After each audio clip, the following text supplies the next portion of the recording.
Okay, good morning. So the live stream is on. So yesterday you had a chance to ask questions about the previous class, and that went very well. So I want to thank you for asking a great question. You went back, you reviewed what we learned, and you matched our ideas with the text, and you recognize that there's a sentence, right? Which is you shoot the arrow, it lands first, then it flies, then it is released from the bow, right? That's a great question. And then Carol had a great response. And because she's actually studying this text. And so this is exactly the sort of interaction that I want in the seminar, where you guys are really analyzing the text critically, and this is forcing us to think deeper about the meaning of the text, okay? And this is exactly, what Yale tries to achieve in its seminars back in New Haven. So let's begin with questions from yesterday.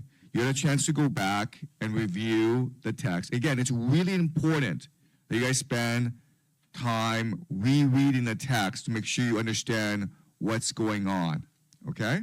So any questions from yesterday that you had? Yes. You need to press on for other people to hear. Thanks. So like in Cantos 6, there is like this narrative of Rome's history, and something that really confused me is actually a historical reference. So, okay. So it said, starting when... Could you give us a line, please? Where do you see the line? On the Oh. her version doesn't have the lines. Why don't you Let's try to use one version, okay? As you can see, this is the minimum version of the Columbia website. Okay, let's just use that, guys, so that we are aligned. The problem is I put metal bomb on both sides while only the Italian version is numbered. Only the Italian version is numbered. Yeah, We're on the same line. yeah, I know. So like, I was talking about line 36. When Pallas died, that it might gain a kingdom. So according to my understanding, Pallas, the story of Pallas and Athena is a very Greek story, and it doesn't have like much relevance to the Roman Empire. It's a very personal Athena story. So what does this have to do with the history? Yeah, that's a great question. Does anyone know the answer? It's actually a very hard question, so I want to thank you for pointing this out. So Pallas and Athena were twins, right? And Athena had to kill Pallas in order to live. The story of the founding of Rome is that Romulus and Remus were twins. And they grew up together, and they rose up together, and they loved each other.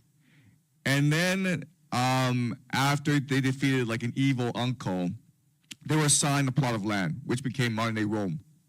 The two go to Rome, and they decide we can't rule Rome as twins. So one of us has to be the king, the other has to go away. And so there's this competition. This competition leads to a war where Romulus kills Remus. Okay? And this is interesting because this is actually a very common archetype in something called Proto-Indo-European mythology. Okay, Proto-Indo-European mythology, some of you may know, is the basis for European culture.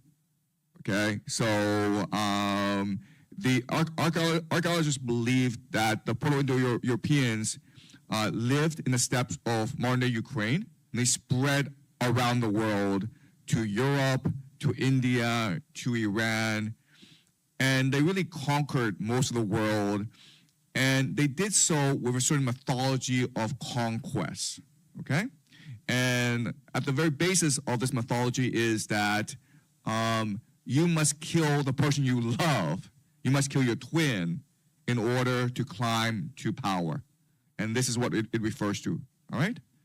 So what Dante is doing, what he does throughout the Divine Comedy, which is very confusing for people, is that he tends to combine myths together, okay? So you have the myth of Pallas and Athena. What he's saying is that refers to the myth of Romulus and Remus, right?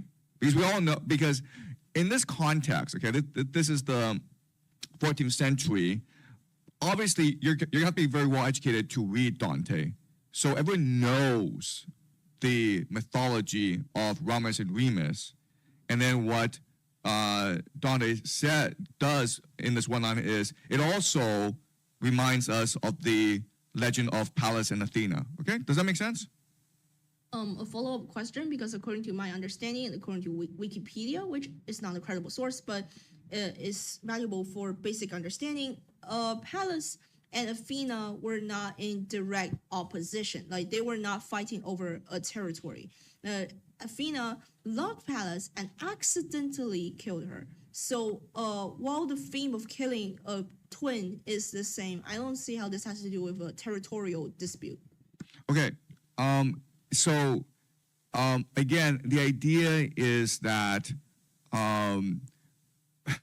you must kill someone you love in order to fully become yourself. Okay, so that's what poetry is. Poetry presents two ideas that may not be interrelated. It forces you to use your imagination in order to relate the two things. You're absolutely right. Like Pallas and Athena, Romulus and Remus, I didn't see the connection.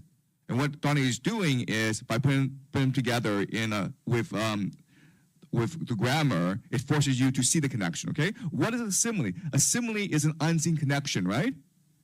The sky is a snail. Okay. All right.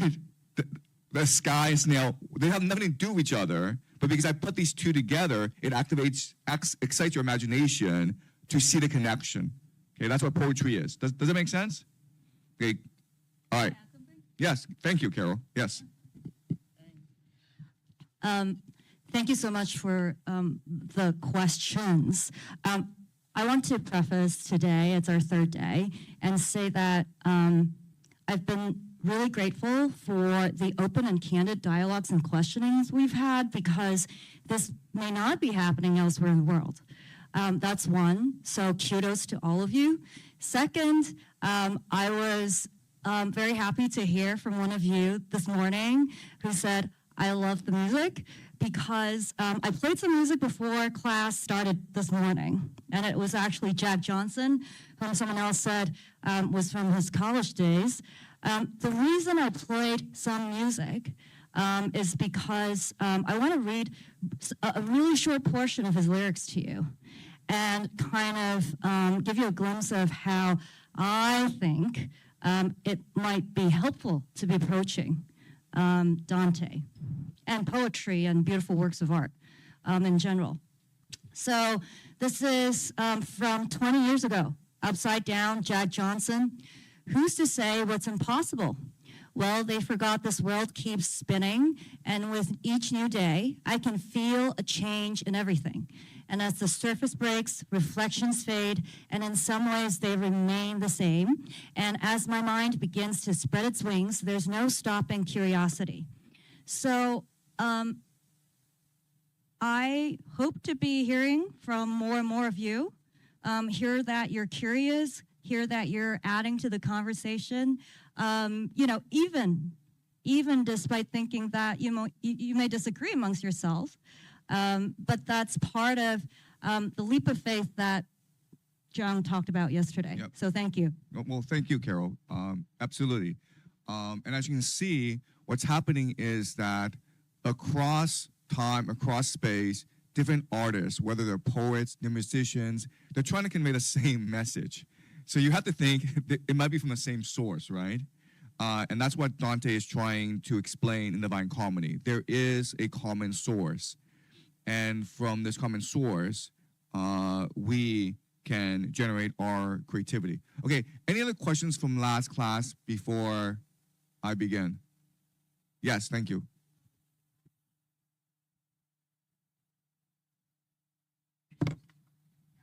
So I don't have a question related to like the wording, but I was just rereading this and looking at the art in like the digital Dante, and something striking about Beatrice is that she actually looks kind of masculine. So I've been to like those art museums where they have like medieval galleries, and I think that the women did look different. So they had like veils and they were wearing dresses, but Beatrice here, at least on the digital Dante website, doesn't really look like a girl. So like, was this like purposeful in a way or something? What is okay? I don't know enough about Renaissance art to comment. Okay, but let's imagine what's happening. Okay, so yesterday we discussed how Dante is able to conceive the divine comedy. Okay, and so Dante is starting off with a framework that enables him to construct the divine comedy. Okay, so think of this as the blueprint or the scaffolding that allows you to slowly visualize the entire building. This framework must be the dialogue between Dante and Beatrice. Okay, does that make sense? Okay, so even from an early age, he knows Beatrice, he falls in love with Beatrice. They really don't know that each other. And so what happens is that he imagines Beatrice as his basically imaginary best friend, and in the future as his lover. Okay? Now, the problem with this is you don't know enough about Beatrice in order to make Beatrice a fully fleshed out character. So what happens is Beatrice becomes your alter ego. Okay? It becomes like a yin-yang dynamic, right? Where you are implanting your feminine aspects onto Beatrice. And so, in other words, Beatrice doesn't really exist as a real person. Beatrice is just Dante's twin, basically. So like a reflection of Dante that's like higher and more divine. So like Okay, it's actually much more complicated than that, which is that you study this occult esotericism, this mysticism. What they believe is that we are a reflection of God, and God is always a dual nature, both a masculine and a feminine. Okay, so within us, there's always a masculine and a feminine. So what Dante has done is basically split himself into two. He's Dante the masculine and Beatrice the feminine. Okay, so again, I don't know, but what I think, if I'm a painter, I'm an artist, and I recognize this, what I'm trying to do is show that Beatrice is just an alter ego of Dante. Okay, does that make sense? Yeah. And again, I'm just speculating. Okay, I'm just using my imagination as to what has happened because I'm not the artist. Okay, I don't know what's going on, but this is really important for you guys to appreciate that the process of creativity, the process of imagination requires you to recognize your dual self, split yourself off, and have a dialogue within yourself that becomes the basis for the creation of whatever art you create, whether it's a painting or a poem or even a building. Okay, and this is usually how the creative process works. All right. Okay. Any more questions? Got one. So we expanded our idea of vows, and I was trying to think about Picard made a vow in the nunnery to God. I was trying to think of Picard's brother seemed to make a vow on the battlefield. No, we just imagine that. Oh, we just imagine. We don't know. But like a person could just say, if this happens, then I swear to God, something, and that's a vow. I was wondering what other vows a person would make, a common person, just an everyday. And so I could think of like marriage vows is a simple one. Baptismal vows might be made for you on your behalf because Anabaptists don't exist. And so what other vows might occur in everyday society that you're breaking? Because you don't have to just walk around and going, I swear to God, if I get an A, I'm going to do X, Y, Z. Okay. Yeah, that's a really interesting question. So what I will say is that what Dante will say is to be fully human, you must get into the habit of making vows to yourself. Okay? Because that ultimately is what motivates you, what drives you to a higher good. Right? Making a vow means being able to have hope in the future and loving yourself and having faith in the universe. Okay? So these are 3 ideas that we'll talk a lot about for the next 2 days. Hope, love, and faith. So making a vow is an expression of hope, love, and faith. So you should be doing this every single day. Okay? Okay, any more questions? Okay, all right. So I want to begin class by talking about why we're here. Okay? So I want to talk about 2 basic principles. The first principle is, what is our mission? Okay? And our mission is to share Dante with the world. Okay? So the construction of this class, the structure of this class, it's unique because there are 3 things that make this class different from others in the world. Okay? First of all, I hate to say this, but it's free, guys. All right? And this has to do with the generosity of Carol, who's and I'm me as well, because I'm teaching this for free. But this is an amazing space. People online cannot see this, but we are really on top of Beijing. You know, this is a panoramic view of Beijing. For those of you who are in Beijing for the first time, I'm sure this is an extremely impressive view. So first of all, it's free. Okay, you guys are here. I mean, like, I know some of you have flown from far away, but basically it's a free class. Okay, that's number 1. Number 2 is the diversity of the students in this class. So again, people at home don't see this, but we have students from all age groups, okay? We have adults, we have even a 9th grader, believe it or not. We also have people from different cultures, from different countries who've come a long way, okay? So just the diversity of this class, it's also unique, right? And the third thing is that we are live streaming everything we do, okay? Nothing is rehearsed. If I say something stupid, it's gonna live forever online, okay? So the question then is, why is the class constructed in this way? It's free, it's diverse, and it's being live streamed.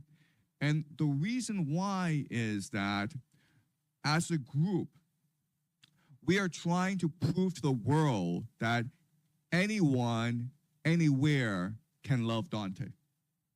Okay? Regardless of your culture, regardless of your age, you can love Dante. Dante speaks to you individually.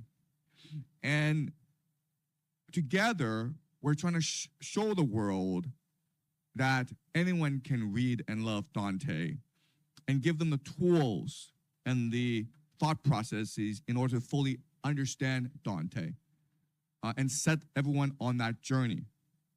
I hope that regardless of where you are, whether you're in Africa or South America or even the Arctic, who knows, but this class will inspire you to partake in your own journey. And this class will give you all the tools you need in order to fully appreciate Dante. So our mission here is to share Dante with the world, okay?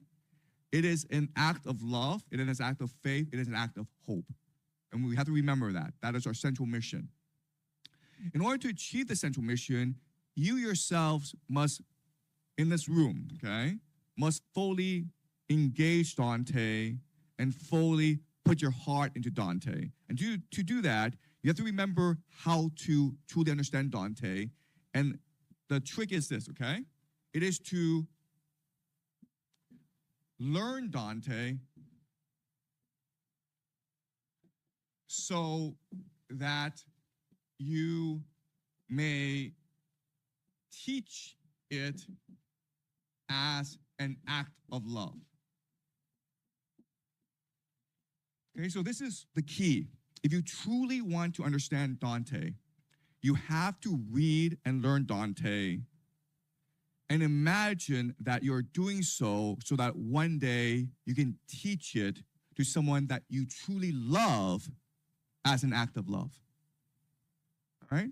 So every day after class, you should go home and visualize that one day you could have your own classroom with your own students, or you could have your own children, or you could be talking to your mother over the dinner table, or you could be talking to your best friend. It doesn't matter, okay?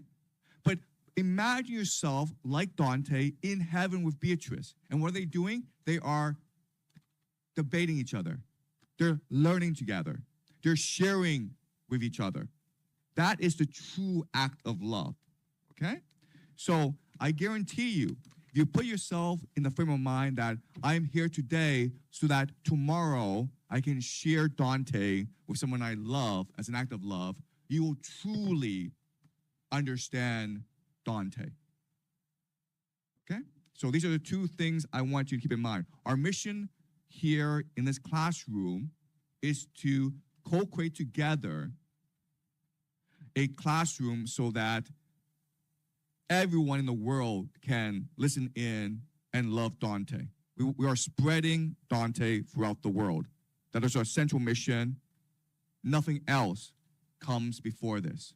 And second, if you're truly to understand Dante, if you're truly to read the Divine Comedy and understand what's going on, you have to commit yourself to loving someone and sharing Dante with that person. And it could be anyone. It could be your mother. It could be your brother. It could be your student. It doesn't matter. But it has to be a real person, guys, okay? All right? Having said that, I want to explain why it's important to share Dante with the world, okay? All right, so let's go to the year 1300. In the year 1300, there are many places in the world, okay? In the Middle East, there's something called the Islamic Golden Age, okay? Islamic Golden Age. In China and in Asia, there is the Pax Mongolica. The Mongols are in charge. In Central America, you have the Mayans, okay? And in Europe, you have medieval Europe. You guys can't appreciate this, but in the year 1300, medieval Europe was essentially a shithole, okay? It was the worst place in the world to be. Excuse me? Basically, the Dark Ages. Yes? I find that a very reductionist view, to be honest. Like, a lot of people say bad things about the Middle Ages. I agree. Middle Ages, bad place to be compared to now, compared to the Renaissance. But we have to admit that the Middle Ages were the foundation for what became the Renaissance. And the Renaissance did not change things much for the average person. It changed things a lot for the intellectuals and for the high class people. I think that's important to keep in mind. Okay, so I'm trying to make a point here. Okay, the point is that in the year 1300, if you were a Mayan and you visited Europe, if you were living in Baghdad and you visited Europe, if you were living in China and you visited Europe, you would think this place is a shithole, okay? You would think this place is hopeless. These people are barbarians. All they do is kill each other. There is censorship. There is no learning. It's all anti-learning, anti-intellectual. But at the same time, 20 years in the future, there's a Renaissance, which then leads to the Scientific Revolution, the Enlightenment, the Age of Conquest, where Europe will span out and conquer everyone, okay? All right? So the question is, how did this happen? why is it in the year 1300 you go there and you think these people are completely hopeless, right? It's like basically like us. I hate to say this, but it's like basically us going to the Middle East right now and saying, "Oh my God, this place is hopeless. They're all killing each other. There's endless war. They can't agree on anything. They are anti-learning, anti-intellectual. This place is completely hopeless." How was it possible that 20 years later you would have the Renaissance, you have this emergence of Europe? And my answer is Dante. Okay? It is because of what Dante did, because of the Divine Comedy, that Europe would then go on to expand itself, to change itself. And then the question then is, okay, how was Dante able to fundamentally change the character of the Europeans? And it's the Divine Comedy. And what I will show you is that he places three things before all others, okay? He fundamentally reimagines what it means to be human by placing three virtues above all else. They, of course, are faith, hope, love. Now, you think to yourself, wait a minute here. This is just the Christian virtues, okay? The only difference is, okay, back then, you had faith, hope, and then it was charity. So what's the big deal here? The big deal is how Dante will come to define these terms, okay? Divine Comedy fundamentally is trying to show you what these ideas really mean. So for Dante, faith is the belief and the understanding of the nature of God, right? Faith is to understand that God is first and foremost love. And God is not this vengeful, spiteful entity, but this all-forgiving, all-generous, all-loving source, okay? That is what the faith is. Second is the idea of hope. The idea of hope is that by making vows, you can create for yourself your own future that you imagine it to be. Okay, so hope is fundamentally not a passive thing where you pray to God and hope God gives it to you, but you actively imagine yourself and then God co-creates with you. And love, for Dante, is the unifying force of the universe. It is what God is. It is what connects us to each other. Okay? Love is about connection. Now, then the question then is, okay, if this is what Dante said, how is this different from the Catholic Church or what Paul said? Okay, and so what Dante says is this: for faith, hope, and love to exist in the world, it has to be an active act of imagination. Okay, do you understand? These things don't exist by themselves. They're not given us to by God. It is imagined by us in this world. Okay?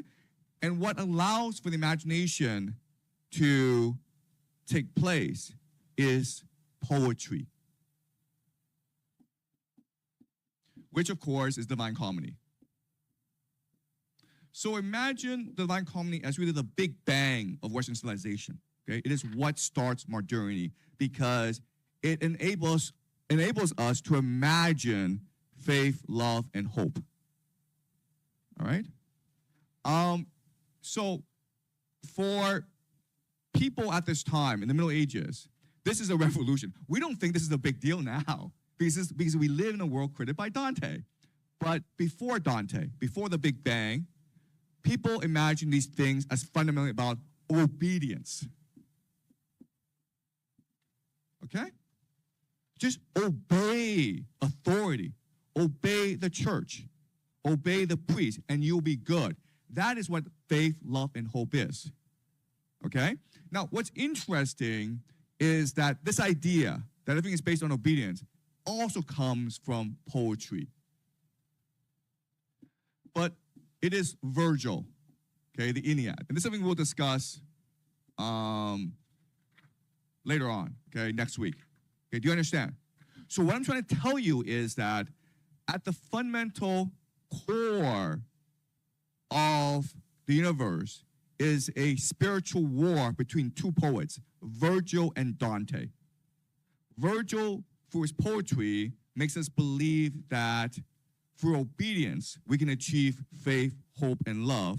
But what Dante is doing with Divine Comedy is arguing that, no, it must be for our imagination in which we are able to achieve faith, love, and hope, okay? So this is basically the framework for this class. This is the grand thesis I will present to you as we go along, okay? These next 2 days, we'll study why faith, hope, and love are important and how Dante will conceptualize this. And then starting after the break, we will go into this larger cosmic war between Virgil and Dante to reimagine humanity.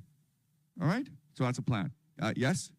So my first question has to do with the very Eurocentric nature of this so-called cosmic war. So Virgil and Dante are both Europeans, and I think it might be more appropriate to say that this is a war fought on the European thoughtscape rather than across the entire cosmos.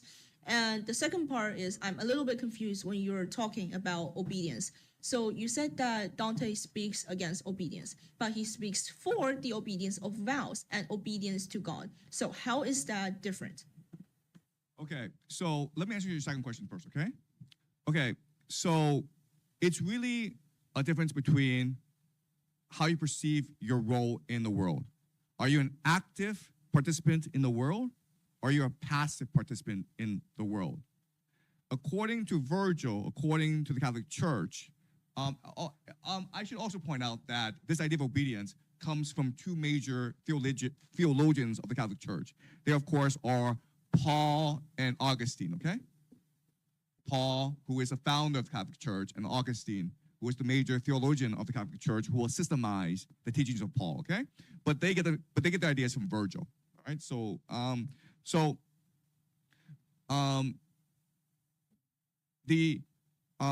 What Augustine teaches people that is very important is that because of the original sin, because of our disobedience from God, humans are inherently evil. If you're inherently evil, you should probably not do too many things, okay? Because all you do is create more evil in the world. Therefore, you should just obey, and if you obey and you avoid sin, that is the fastest path to heaven. Okay? Does that make sense? Just obedience to what the church tells you, and you will do good in the world, or you will not do evil in the world, and then you will ascend to heaven, okay? So it's a very fatalistic, very pessimistic worldview, okay? So that's a major difference. Yes?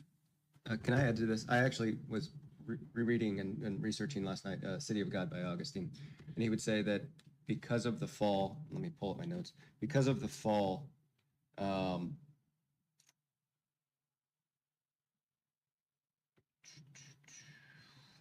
Jesus was the only perfect person because Adam was exiled from the Garden of Eden. Adam's sin essentially damaged human nature. That's right. And the damage itself was inherited by all the descendants of Adam's through the mechanism of semen, right? And it's this concept of every human has sexual desire almost as a punishment.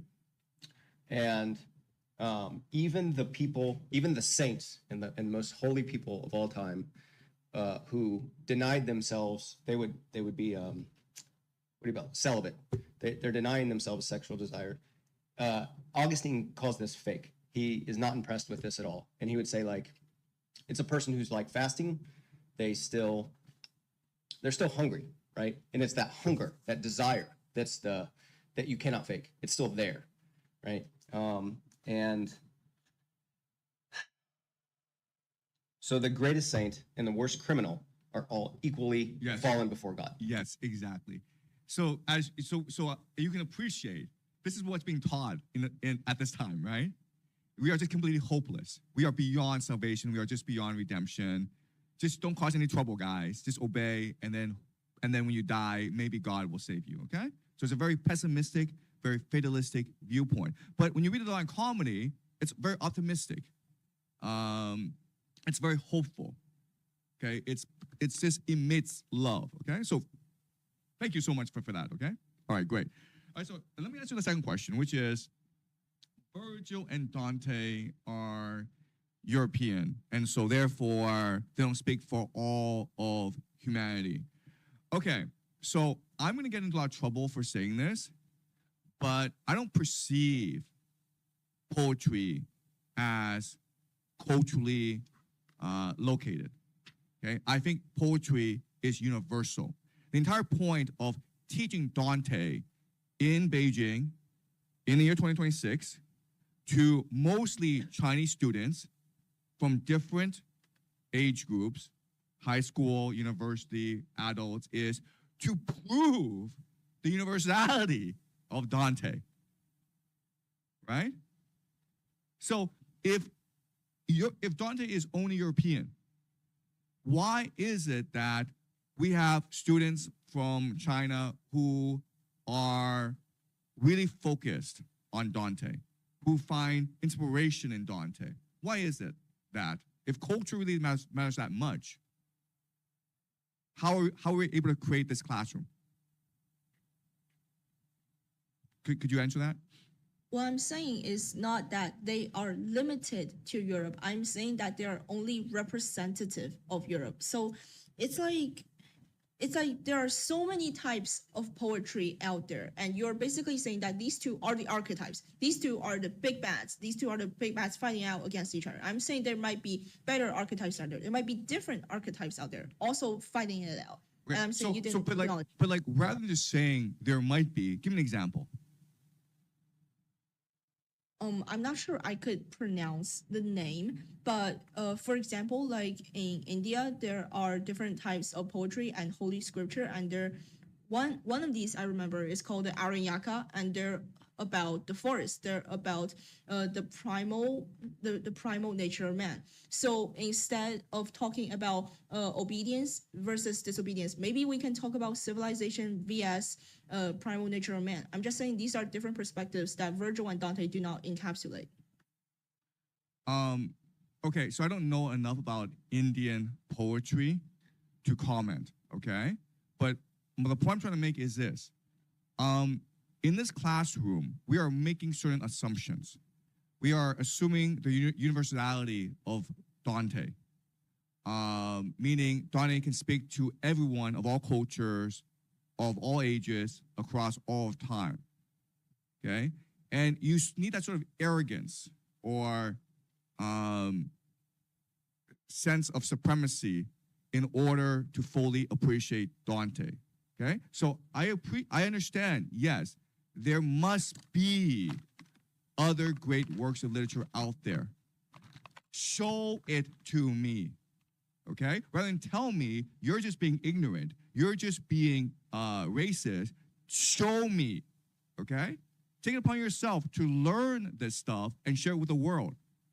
I would love to be proven wrong about Dante. I think Dante's the greatest poet in the world.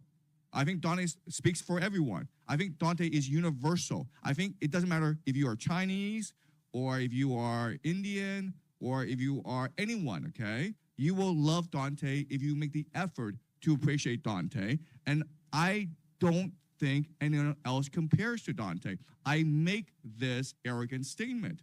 And if you say you are wrong, then take the time, as I've taken the time to learn Dante, and show me another poet who is just as worthy to learn as Dante.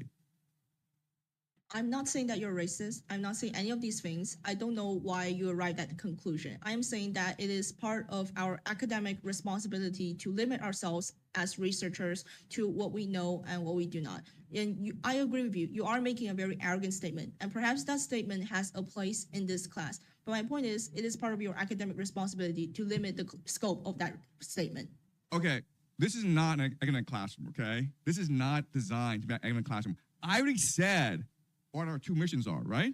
share Dante with the world. Right? Why do I share Dante with the world?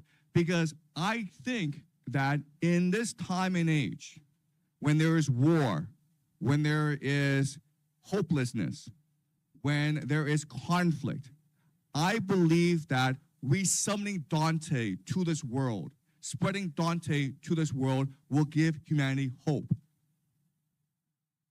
That's what I fundamentally believe. That's what I think our mission is, okay? Not to just share Dante with the world, but to resummon Dante physically into our world with our imagination so that Dante can help save the world from whatever we're doing, okay? So keep in mind, guys, this is the point of why we're here, to share Dante with the world. That's the primary mission. Everything must follow from this mission. If you're like, no, I want to learn Dante academically, there are tons of Dante academic courses, right? Carol, when we introduced this course online, did we not say this? This is not a course. Okay, It's it's not a an course, academic yes. program. There's, for example, an OpenEO course by a Sterling professor Yes, it's on very good. Dante in translation. You can look for many of these. Okay, do you understand? Okay, that's why I have to emphasize, okay? There's a mission here. Let's stick to the mission. If you don't agree with the mission, then this course is probably not for you. Okay, so it's not a course, but this setup, okay, or this platform, okay, is not for you. Okay, we are here to truly learn to love Dante so that we may share it with others. Okay? Any more questions before we begin? Okay, so what we're gonna do now is we're going to jump ahead. We're going to skip around because I want to show to you, all right, how Dante is going to recreate the idea of humanity. All right, so first thing is we're gonna go to Canto 11. Canto 11, okay.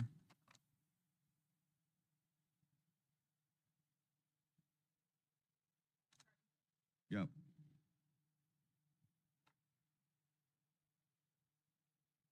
All right, so what's happening is that Beatrice and Dante are traveling through the cosmos, right? And we're gonna skip around, not because the other cantos are not important. It's just I don't have, as I mentioned yesterday, I don't have the full knowledge to fully interpret the other cantos. But I want to focus on cantos 11 and 12 this morning. So what's happening is that Dante will meet two individuals. The first individual is Thomas Aquinas, who is only second Augustine. So Thomas Aquinas is the second most famous Catholic theologian in the world. And why it's important is that he is going to try to reconcile classical Greek philosophy with the Christian faith. Okay, and he's really the first to attempt this. This is being done throughout the world in this Islamic Golden Age, but again, at this time, Europe is extremely ignorant and isolated from the rest of the world. And Thomas Aquinas is going to change that by bringing Aristotelian thought back into Christian theology, okay? So that's Thomas Aquinas. Thomas Aquinas is part of an order called the Dominicans. Okay? The Dominicans are essentially the Jesuits, the pre-Jesuits. And these are people who are dedicated to learning and education, and they are doing this in order to better enforce Christian orthodoxy throughout Europe, okay? So that's the Dominicans. And then in Canto 12, we will meet Bonaventure, who is part of an order called the Franciscan Order, okay? Franciscan Order was founded by Francis Assisi, who made a vow to poverty. And this is very similar to Jesus, right? Jesus, as we discussed yesterday, he founded a movement called the poor, and they made a vow to poverty. And so St. Francis also made a vow to poverty. The problem with both orders is they started out great, okay? Their founders were visionary. They really brought hope to the world. I mean, the Catholic Church at this time was being criticized for corruption, for engaging in worldly affairs. And these two movements seemed the answer. They were reform movements that seemed to bring hope to Europe. But ultimately, both fail, okay? So what Dante wants to figure out is, why is it that these two movements, which started out great, the Dominicans with their selfless pursuit of knowledge, and the Franciscans with their selfless pursuit of spirituality, why did they fail? Okay? That's a question before us. All right, so can we read Carol, please? Sure. This is Canto 11, okay? Paradise Canto 11. O senseless cares of mortals, how deceiving are syllogistic reasonings that bring your wings to flight so low, to earthly things.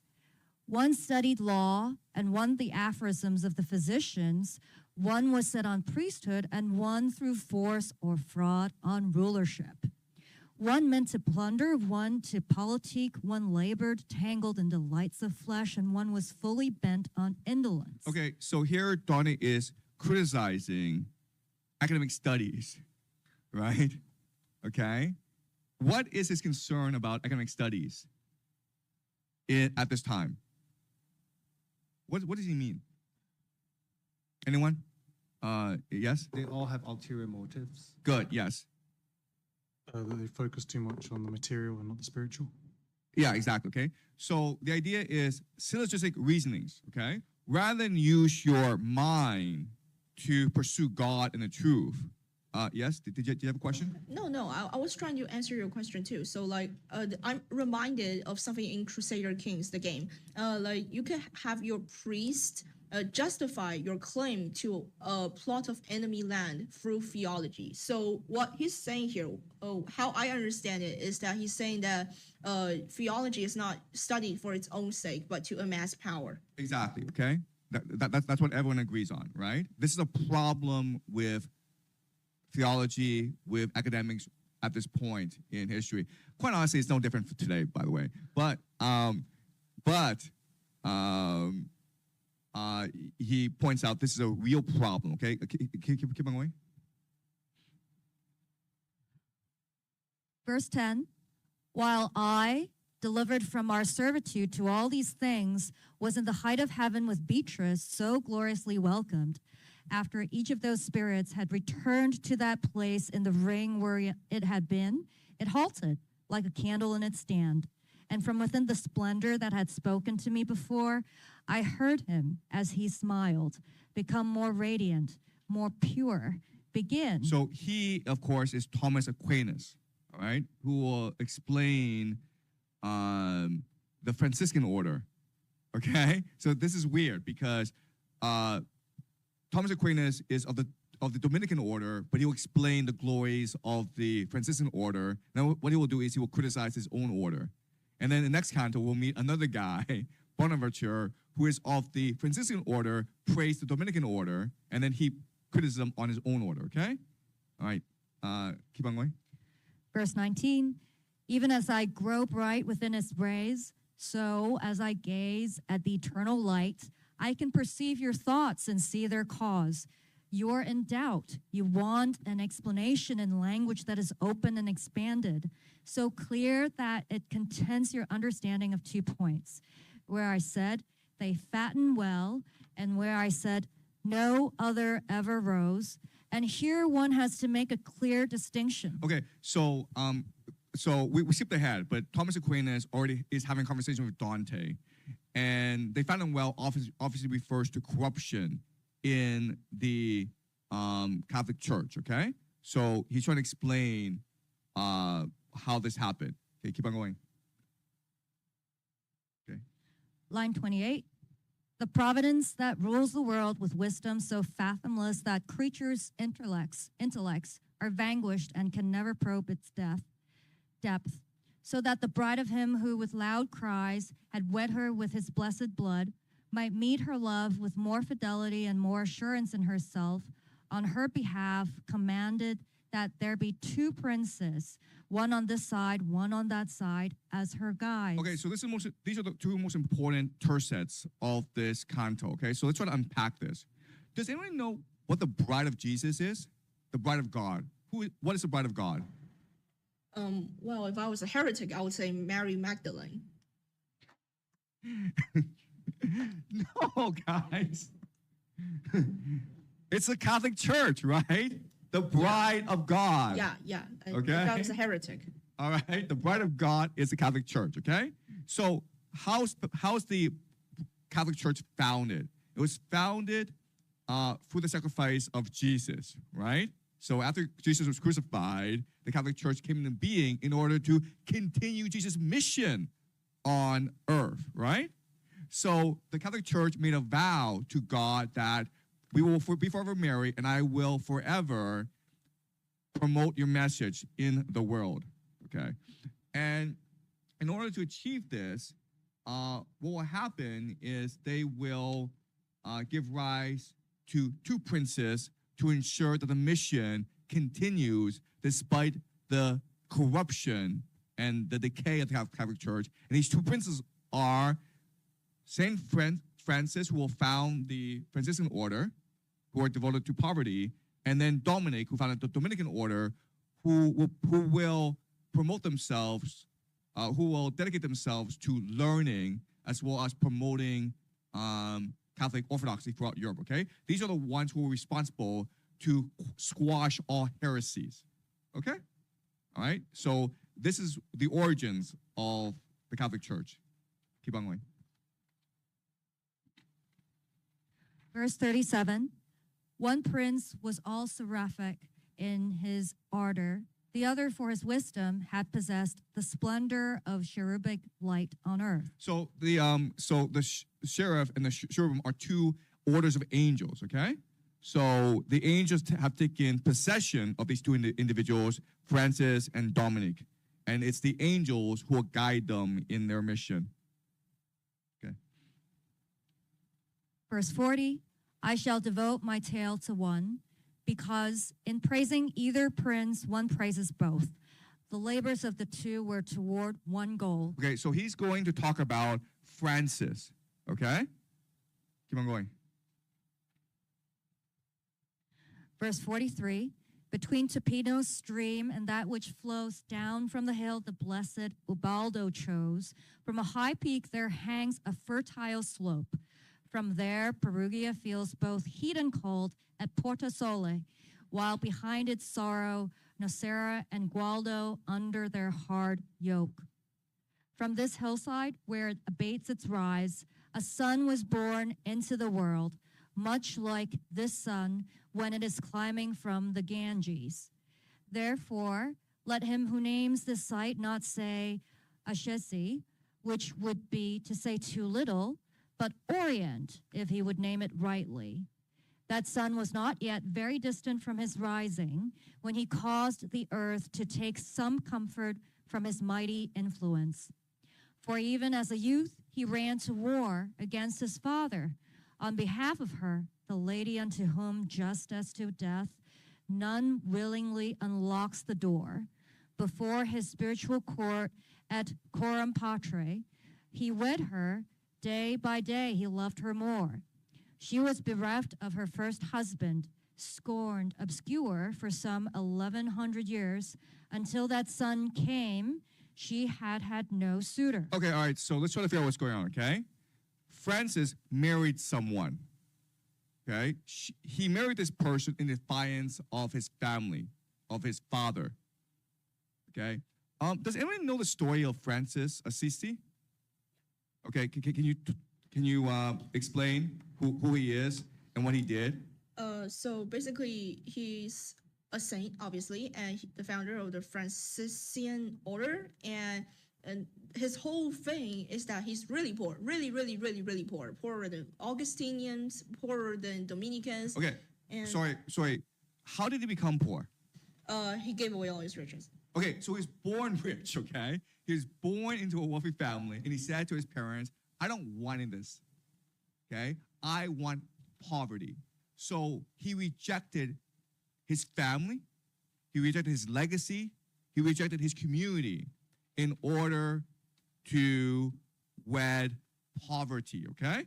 So the bride, she is referring to poverty, right? And who married poverty before Francis? Poverty has two husbands. Francis is the second. Who would be the first? Jesus, right? Okay? Jesus was the first husband. And then after he died, no one wanted to marry her again. Okay? He's like, I don't want poverty. Screw this. Okay? Francis is like, I will do it. I will marry poverty. Okay? Does that make sense, guys? All right, so the she refers to poverty. Keep on going. Verse 67. Nor did it help her when men heard that he who made earth tremble found her unafraid, serene with Amyclus when he addressed her. Nor did her constancy and courage help when she, even when Mary stayed below, suffered with Christ upon the cross. But so that I not tell my tale too darkly, you may now take Francis and take poverty to be the lovers meant in my recounting. Their harmony and their glad looks, their love and wonder and their gentle contemplation served others as a source of holy thoughts. So much so that the venerable Bernard went barefoot first. He hurried towards such peace, and though he ran, he thought his pace too slow. O wealth unknown, O good that is so fruitful. Egidius goes barefoot, and Sylvester behind the groom, the bride delights them so. Then Francis, father, master, goes his way, with both his lady and his family, the lowly cord already round their waists. Okay, so he is referring to a happy marriage, right? Francis gives up everything to marry poverty, and they are the happiest couple in the world. And there are followers who also embrace poverty, and they become a family, okay? And this becomes a Franciscan order, the early Franciscan order. Why would you be happy marrying poverty? This goes into everything that we've been taught, right? If you want to be happy, you must get rich. Why would you be happy marrying poverty? Yes? Like, what if without money you're like living from the material world? So because without money nothing you can buy. You cannot get happiness from those materials or some like physical object. Instead, you can truly find your spirit when the material cannot make you feel astray.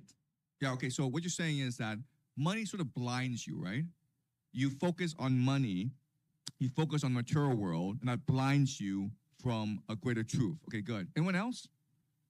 Yeah, maybe because you want to go to paradise, go to the heaven. Because if you just do not be rich, then maybe you'll be in heaven, just like the God said, right? So maybe. Right, so Jesus said that if you are poor, you have riches in heaven. Yes, okay. Blessed are the meek.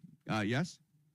So he had riches first, right? And he was giving them all away. Maybe he was trying to do good deeds by giving alms. Could you elaborate on this?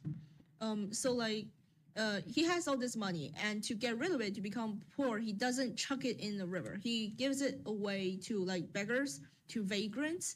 And even when he found his order, the Franciscan order, he took in people who have no other home, and for the people who have property, he took their donations and he used it to do good works in the local area. So it's a way of spreading out the wealth. Are you just assuming that, or do you know that? I read the story, yeah. Okay, so he gave away his wealth. Yeah. Okay, all right. But I'm saying, like, why would he do that? Yes? So in the line 76, they say their harmony and their glad looks, their love and wonder, and their gentle contemplation served others as a source of holy thoughts. So probably he's trying to show the world that you can also like he said you can go look for your inner spirit and spiritual enlightenment rather than chasing money. He as an example, he want to show the world that this is Right. can be a way. Okay, so thank you. First of all, I love the fact that you refer to the text, okay? This is really important, guys. We're here to learn Dante. Always refer to the text. And second of all, you're absolutely right in that being an inspiration to others brings you tremendous delight, right? So back to the second, learn Dante so that you may teach it to others as an act of love, right? So the reason why you do that is it makes you a happier person. Okay, not only does it give you more enlightenment, but it brings greater happiness to you. So by being a good example, by being a good leader, he's creating more happiness in the world. Not in him creates more happiness. Good. Okay. So if marrying poverty can be good, why don't we do it then? Huh? There's been 2 husbands to poverty, Jesus and Francis. They're all saints. Yeah, yes? Well, because we would be ostracized by society. I mean, for example, there's also the philosopher Diogenes who lived in poverty. Who The lived cynic, yes. The cynic, yes. Yeah, he lived in Athens in a barrel or something for his whole A life. bathtub. Or a bathtub, Oh, sorry. And yeah, he was also really poor, and everyone looked down on him, and he was ostracized, and yeah. But why did he do it then? If he was ostracized, if he was humiliated, everyone laughed at him. Why did he do it? Well, he didn't care. He felt happy, so that's what mattered. Probably. But what's the source of his happiness? No, it's like the Buddha said, if you don't want, Excuse me? if you don't desire, then you're never going to have suffering, because suffering is the point of desire. Yeah, he just didn't want it. Yes? So I would turn inwards, to be honest. I would turn inwards. I would say this is a way for them to get closer to God, because as we mentioned before, like in Dante's own flight to paradise, Beatrice told him to shed his physical conceptions, to shed his physical logic, to shed his worldly things, and only when we are pure in spirit can we reach the heavens. Now, suicide is not a thing in Catholicism, so the closest we can get to a state of being pure in spirit is by getting rid of all our property and having only this body left. Okay, right. I understand that. But I'm saying, why is it hard to just do that? Why do you not want to give up your property and your wealth? Anyone else? Let's have more participation. Okay. Yes. We don't know actually what it will be like if we haven't experienced it before. So what if we give everything away and then we're Exactly. Yeah. miserable? Thank you. Okay. So we have one, which is we will become social ostracized. Okay. Humiliation. It's public humiliation. Okay. Everyone's gonna laugh at us unless you're like Diogenes and you just don't care. Okay. But that's pretty rare. Second is, sorry. Could you repeat? It's that if we haven't experienced it before, we don't know what it will be like. So what if I give everything away and then I'm actually miserable? So these are the 2 things, right? Ego and fear. Ego is you want to stand above the people around you. Fear is you don't truly know yourself. You're afraid. Okay? So these are the 2 major reasons, the ego and the fear. Yes? I mean, sometimes you also have responsibility about raising a family or caring about your family. So that could be a reason. Besides your ego, you need to care for others also. Yeah, exactly, right? If you have a family, you can't take a vow of poverty. You have to feed them as well. So poverty means complete social isolation, right? It means you can't get married. It means you can't have kids. So it is an act of tremendous sacrifice. Good, thank you. Anyone else? Yes? So I think that, when you have materialistic goals, it kind of motivates you sometimes. So, for example, if there's a test and my mom promises me a new iPhone 17 Pro, I would definitely work harder for that. So I just think that for a lot of people, it's very hard to let go of their materialistic desires, because then they would feel my life is so devoid of meaning. And I think that they're scared of that. Yeah, so what you're saying is short-term gratification versus long-term reward, right? Maybe if you embrace a life of poverty, you go to heaven, and that's great. But in the short term, you're better off just being rich, right? So, good. Yes. Anyone else? Yes. Yeah. No, sorry. Yes. Right. Oh, I think in ancient times, in time of Dante, wealth means physical possessions, chattels or real estate, and all this carries tremendous responsibility for the person who possesses them because, and this leads to a burdensome life. And secondly,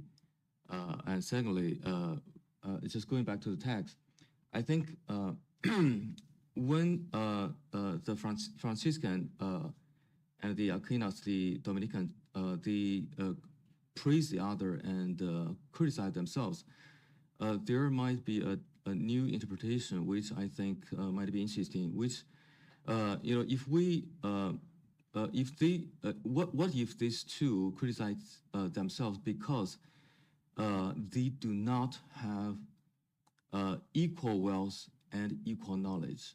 If there is a Chinese saying, your wealth is only yours if your knowledge deserve it. So it means that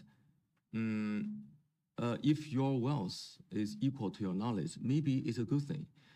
If the wealth goes to a person who has great knowledge and great capacity to distribute the wealth and use the wealth in a wise way, not for his family, but also for society, I think it might be a good thing. Okay, so that's a very interesting comment. But have we had an instance where a truly wise man also had tremendous wealth? Maybe Solomon, okay? But I mean, there are examples. But historically, we've had more cases where you can either choose wealth or wisdom, right? And the classic example, of course, is Socrates, a man who was basically poor all his life. In fact, his wife made all the money in the family, okay? He had a family, he had kids, but the wife had to raise the kids because he didn't take money for his teachings. He just went around and taught for free. He was engaged in wisdom. Okay. Any more questions or comments before we move on? Yeah. Maybe because people who just live in ancient time, they sometimes believe in God, believe they are Stoicism, maybe. But, the world is being regulated by the system, right? The system is just for rich people.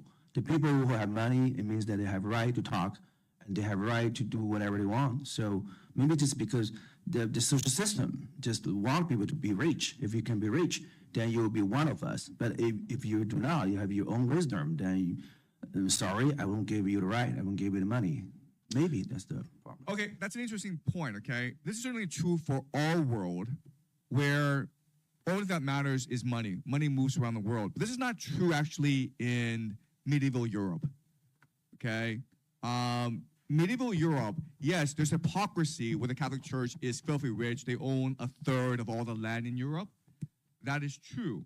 But what is taught, what people believe, is that money is the root of all evil. So the money doesn't matter. What matters is salvation. What matters is going to heaven. Okay? Okay. Yes? Is it kind of gaslighting that the Catholic Church has said that they owns like most of the land, but they say money is the root of evil, but meanwhile they have all the money and can do whatever they want? Okay, and so what would you prefer? They own all the property and they tell everyone, you're nothing, I'm everything, you guys are poor, you guys are going to hell. Would you prefer that? Nah. Okay. I'd rather be deceived. Yeah. I'm interested about the charitable concept of all of this. Like, I know this is not the modern age. Like, modern age, you have to pay a lot of taxes, and the taxes go towards public works, and you can donate to charity, and you have all these things going on. But in the Middle Ages, wealth was pretty stagnant, right? However, there are some few charitable endeavors by believers. Like, there's this custom of almsgiving by rich ladies, and there's also the Catholic Church and the monasteries, and they provide sanctuary to criminals, and they provide schooling. So like, is that a type of charitable outreach that would not be possible had they not been so organized and so rich? Yeah, so charity is one of the chief Christian virtues, right? So we say faith, love, and hope, but back then it was faith, hope, and charity. So if you're a rich person, you're obligated to share your wealth with the people around you. Okay, and guys, it's hard to imagine this, but back then, no one really cared how rich you were. It was not a big thing. Okay, it was a source of a lot of corruption, but for most people, they didn't really care. At the elite politics, it did matter, but for most people, it did not matter. Okay, we live in a world that is money obsessed. It is crazy how we just love money. We think that money is a source of all good in this world. For whatever reason, we worship this fake trillionaire, Elon Musk. The guy's a fake trillionaire, okay? All of the money he has is just made up. It doesn't really exist. And we worship him, okay? So anyone else from any other time in human history comes to our day, and everyone says, like, you guys are the most superstitious people in the world, okay? You guys worship this fake god money, and you center your entire life around it. Like, you guys are superstitious, you guys are ignorant, you guys are backwards, okay? I guarantee you, anyone who comes from the past to today will be appalled by the way we live our lives. All right, okay. So having established the fact that it's ego and fear that prevents us from truly understanding God, okay? This raises the question of how then can we overcome the ego and the fear, right? That's a question.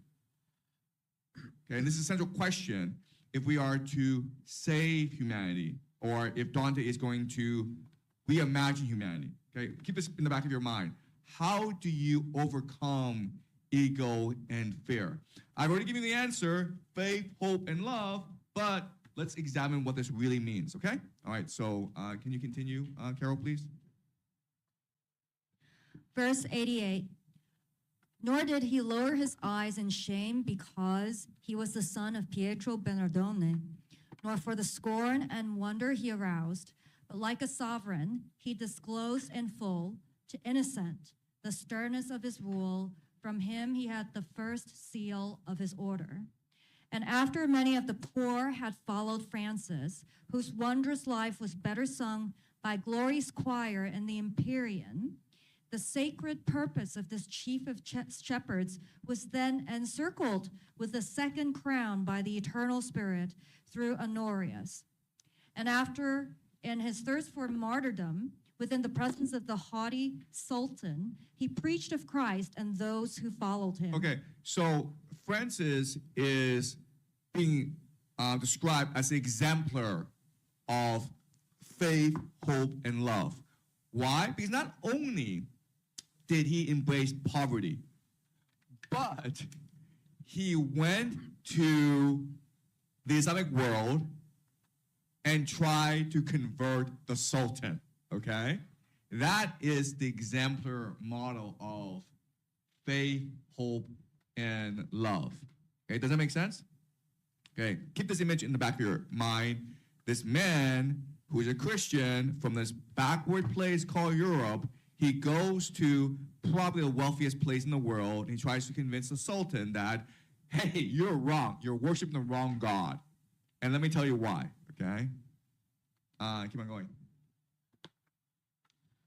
Verse 103, but finding hearers who were too unripe to be converted, he, not wasting time, returned to harvest the Italian fields.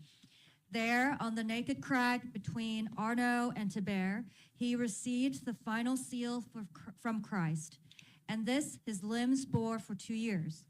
When he who destined Francis to such goodness was pleased to draw him up to the reward that he had won through his humility, then to his brothers, as to rightful heirs, Francis commended his most precious lady, and he bade them to love her faithfully.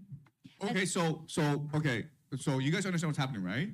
Francis will die. He'll go to heaven to receive his just reward. He tells his brothers, his entire followers, to be loyal to his wife, right? My wife is poverty. Now that I'm gone, my only request, my last will and testament, is for you to be loyal, to take care of my wife, who's given me everything in this world and who's helped me to ascend to heaven. So of course, what do? What do? Obviously, yes?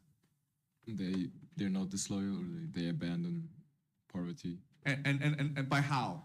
If you are this brotherhood, the Franciscan order, what's the easiest way for you to abandon poverty?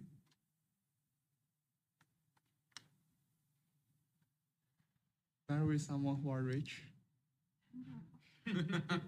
No, because they're all celibate, right? This is the Franciscan order. So they're supposed to marry poverty. And so what do? And it's a loophole, right? They're not gonna like, you know what, screw this. We're going to marry rich people, okay? But there's a loophole. What is the loophole? Oh, the loophole is actually really famous. So like, it used to be that during the time when Francis was alive, when people give the Franciscan order a house in town to live in, and Francis just climbed up the roof and started tearing off the shingles, and the town was like, stop, stop, stop. And Francis was like, no, you're giving us a house. We can't have that. Even if we share it, we can't have that. And so the town told Francis, okay, I guess we're lending you the house. And Francis begrudgingly agreed. So after he died, this kind of went overboard. Like Franciscans were borrowing things left and right, and eventually they became the other orders. But all of their things are technically borrowed. Okay, well, they basically own property, okay? So let me ask you this question. Why were the people giving them property?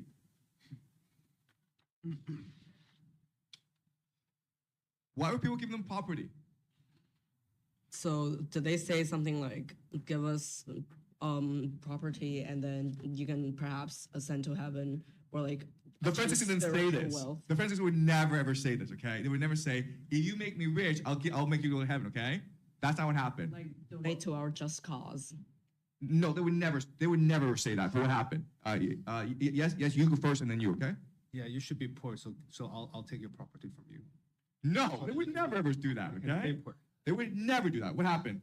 They were actually inspirational. They were really inspirational. Like rich people, some people wanted to be Franciscans, but they could feel like they couldn't cut off their material ties entirely. So they give the Franciscans property. Exactly. Do you understand? It's a bribe, guys, okay? If I'm rich, I have $1 billion, and these guys are going to heaven because they're poor, what am I going to do? I'm going to bribe these guys. Say, hey, I'll give you $500,000. I'll give you like $500 million. I'll give you half my wealth, okay?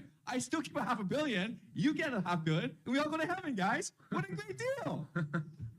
You understand? That's what happened. They did not intentionally try to become rich, but they were forced to become rich because everyone wanted to go to heaven, okay? The idea here is like money doesn't really matter. It's salvation that matters. They're the keys to heaven. Everyone was like, how much can I pay for these keys? And Francis is like, no, that's not how this works, guys, okay? This is not how it works.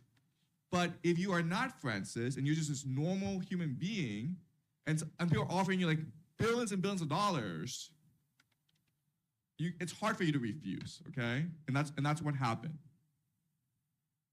Okay, does that make sense, guys? Okay, the Franciscans would never ever say, "Give me money and you go to heaven." That's what the Pope did, okay? But not the Franciscans. All right? Yes. I think the relationship between the Franciscans and the Pope is really interesting. On one hand, Francis was a devout Catholic, and he will never contradict the Pope. In fact, he was told by Catholic Central to maybe tone the rich is bad thing down a little bit because you're making us look bad. And Francis was like, okay. Also, even though Francis is widely known as a peacemaker, during the Crusades, he did not speak up against the Crusades. And he approved the Crusades tacitly because, after all, he was affiliated with the church. Okay, yeah. So this is a very important point, okay? So what's happening in this time is that there are a lot of people who are opposed to the Catholic Church because the Catholic Church is filthy rich.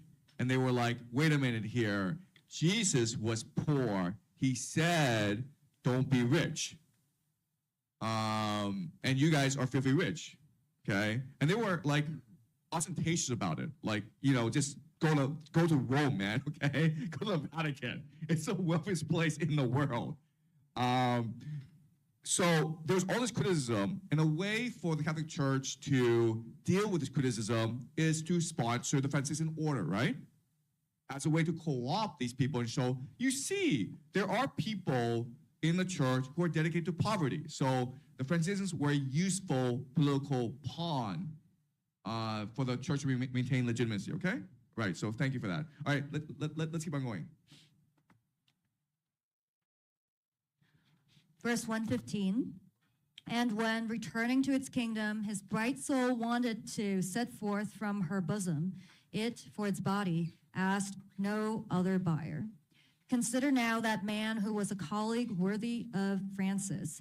With him in high seas, he kept the bark of Peter on true course. Such was our patriarch. Thus, he's referring to Paul, by the way, okay? Paul, keep on going. Such was our patriarch. Thus you can see that those who follow him as he commands, as cargo carry worthy merchandise. But now his flock is grown so greedy for new nourishment that it must wander far in search of strange and distant grazing lands.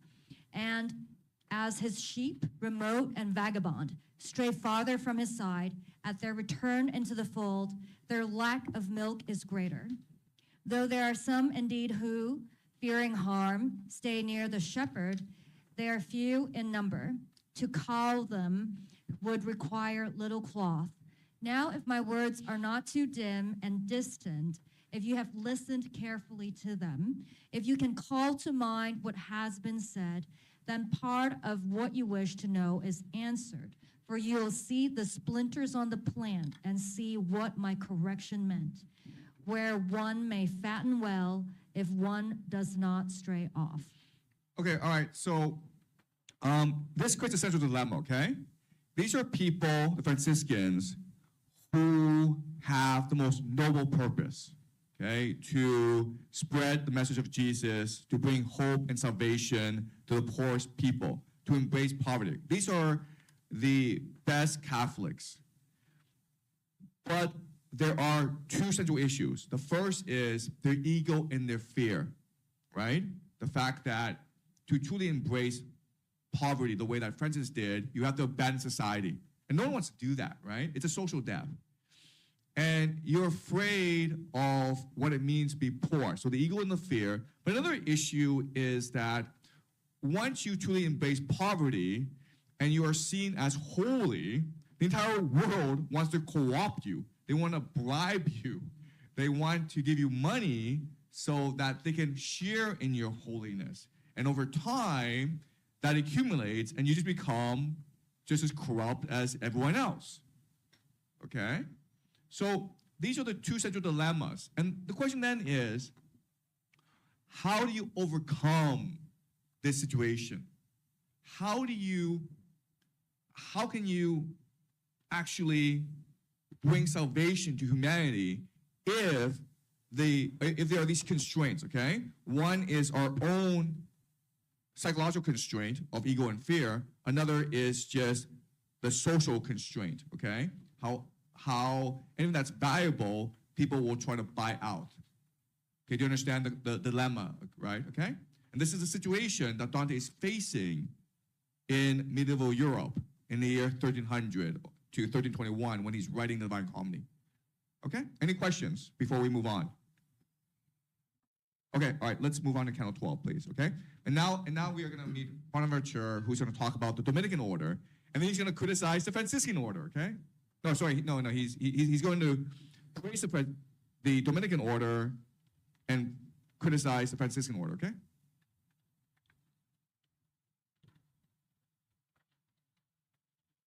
Oh, wait, sorry. Something that I forgot to mention is that the reason, so for St. Thomas Aquinas, the reason why he thinks that the Dominican order became corrupt is eventually they had too much power. right? The Dominican order are the Jesuits of the time. They're committed to learning. They're committed to academic inquiry. But the Catholic Church uses them as inquisitors to maintain orthodoxy throughout Europe. Okay, so they spread far and wide and accumulate too much power, and that ultimately corrupts them. Okay? Does that make sense, guys? Okay, all right. Now we talk about the Dominicans. Okay. Canto 12.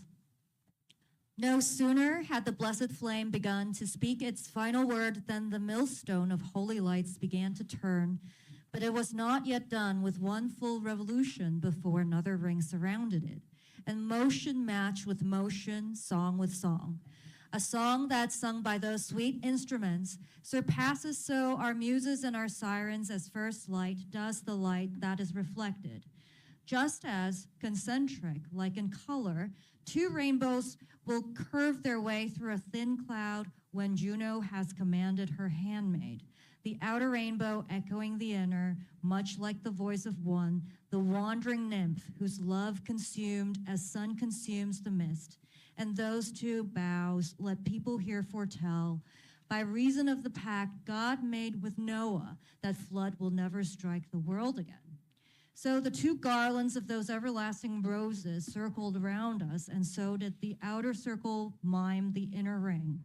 When dance and jubilation, festival of song and flame that answered flame, of light with light, of gladness and benevolence, in one same instant, with one will, fell still, just as the eyes, when moved by their desire, can only close and open in accord.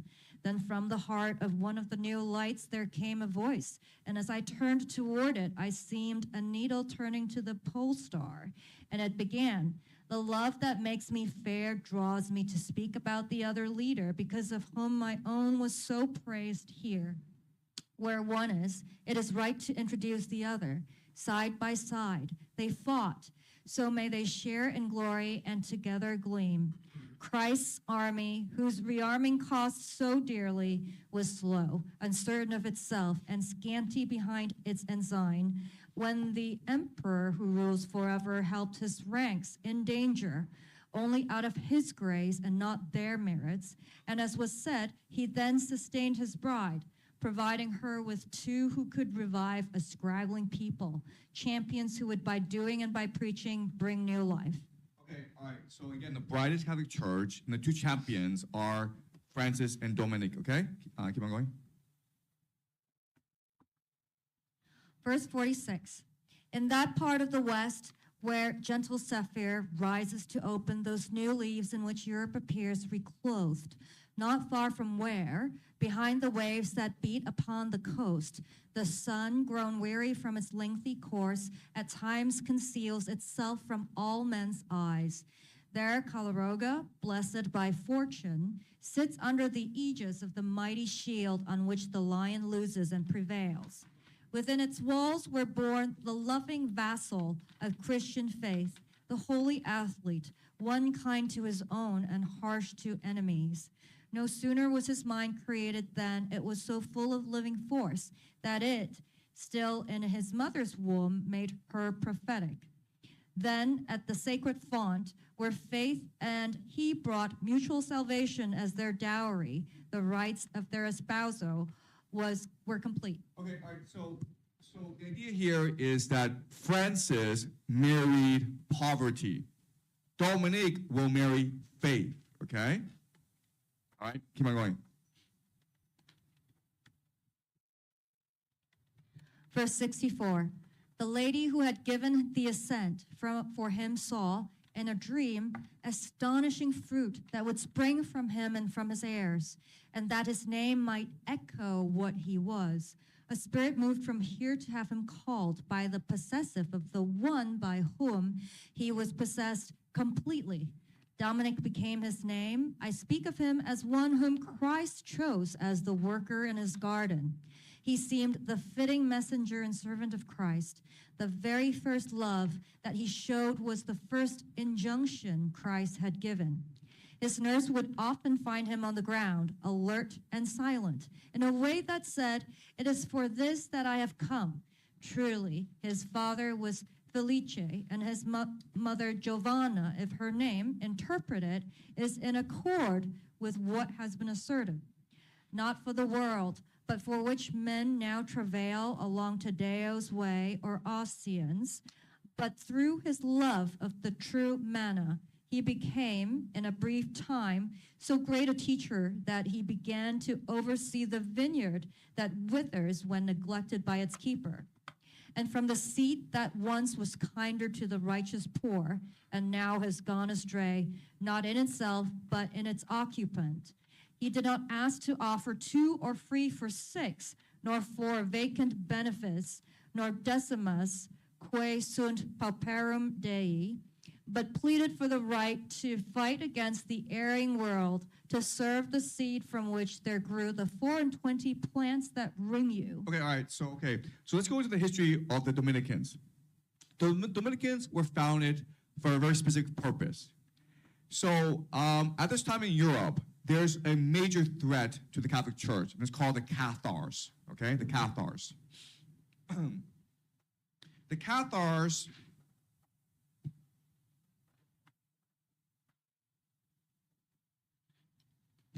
The Cathars, okay?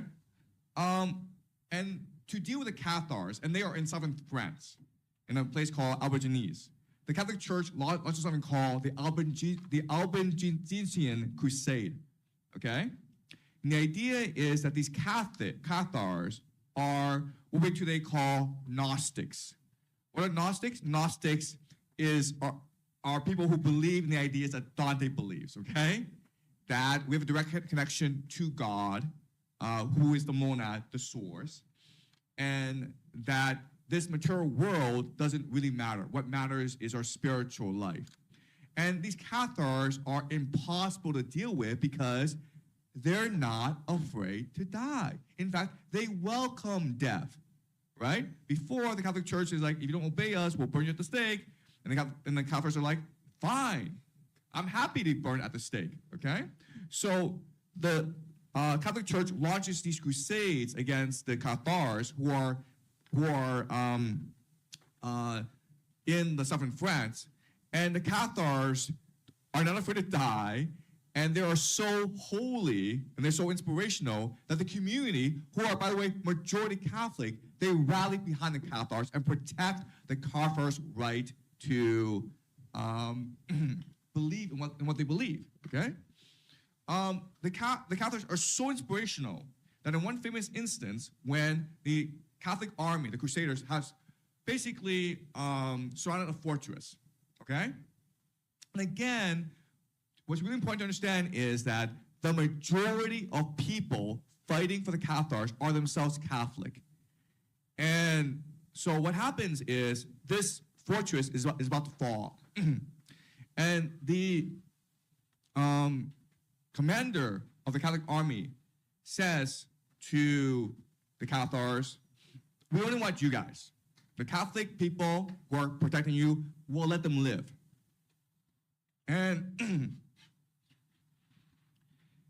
the Catholic people protecting the Cathars said, fine, we will convert, okay? We will become Cathars ourselves. We will die with you, okay? So that's how inspirational they were. So the Catholic Church is like, what are we gonna do, okay? Because yes, we can possibly step them out, but this is embarrassing for us. And their example is going to possibly overthrow us. So they create the Dominican order in order to deal with the Cathar threat, the Albigensian Crusade. And the idea is that you cannot kill these people. What you do is you re-educate these people, okay? So rather than use the sword, they use the pen. So the Dominican order would go into a village, and there's only about like 1% who are Cathars, right? But you need to figure out who they are. And they would interrogate everyone. And quite honestly, that worked because in an interrogation, you could figure out who the Cathars were because there were inconsistencies in the stories, right? And then once you isolate them, then you could then we educate them. And that's the idea behind the Dominican order. And as you can imagine, the Dominicans thought themselves, they were warriors for Christ. That their mission was not to kill people, their mission was to show them the error of their thinking. Okay? Re-education, enlightenment. And through that, the Catholic Church was able to stamp out the Cathar threat. Okay? Does that make sense, guys? Okay? Any questions about that? Okay, let's keep on going. Verse 97, then he, with both his learning and his zeal, and with his apostolic office, like a torrent hurtled from a mountain source, coursed, and his impetus with greatest force, struck where the thickets of the heretics offered the most resistance. And from him there sprang the streams with which the Catholic garden has found abundant watering, so that its saplings have more life, more green. If such was one wheel of the chariot in which the Holy Church, in her defense, taking the field, defeated enemies within, then you must see the excellence of him, the other wheel, whom Thomas praised so graciously before I made my entry. And yet the track traced by the outer rim of that wheel is abandoned now, as in a cask of wine when crust gives way to mold. His family, which once advanced with steps that followed his footprints, has now turned back. Its forward foot now seeks the foot that lags. And soon we are to see, at harvest time, the poor grain gathered, where the tares will be denied a place within the bin, and weep. I do admit that, if one were to search our volume leaf by leaf, he might still read one page with, I am as I always was. But those of Aquasparta or Casale who read our rule are either given to escape in it or making it too strict. I am the living light of Bonaventure of Banyorea. In high offices, I always put the left-hand interest last. Okay, the left-hand interest, what he's saying is that the Catholic Church is very corrupt. They are always doing left-hand interest, okay? The left hand just means whatever is sinister. And I am the most pure, I am the most just official. Okay, keep on going. Verse 130, Illuminato and Augustine are here. They were among the first unshod poor brothers to wear the cord, becoming friends of God. Hugh of St. Victor, too, is here with them. Peter of Spain, who with his 12 books glows on earth below, and Peter, book devourer, Nathan the prophet, Anselm, and Chrysostom, the metropolitan, and that Donatus, who deigned to deal with that art which comes first. Ravenous too, in here and at my side, shines the Calabrian abbot Joachim, who had the gift of the prophetic spirit. To this, my praise of such a paladin, the glowing courtesy and the discerning language of Thomas urged me on and stirred with me the souls that form this company. Okay, all right. So again, to summarize, we learned about the Franciscan order and we learned about the Dominican order. They both started out as just, good, and righteous. Over time, both will become corrupt. Okay, the Franciscans become corrupt because people want to give them property. Okay, the Dominicans become corrupt because they have too much power. Okay, they have power of life. They have the power of life and death over people, and they spread throughout Europe in order to be the army of the Catholic Church. Okay, so you can imagine it's a similar situation where the rich are bribing them in order to curry favor with them. Okay, to settle local scores, to gain a place in heaven, to influence internal politics. Okay, all right. Yes.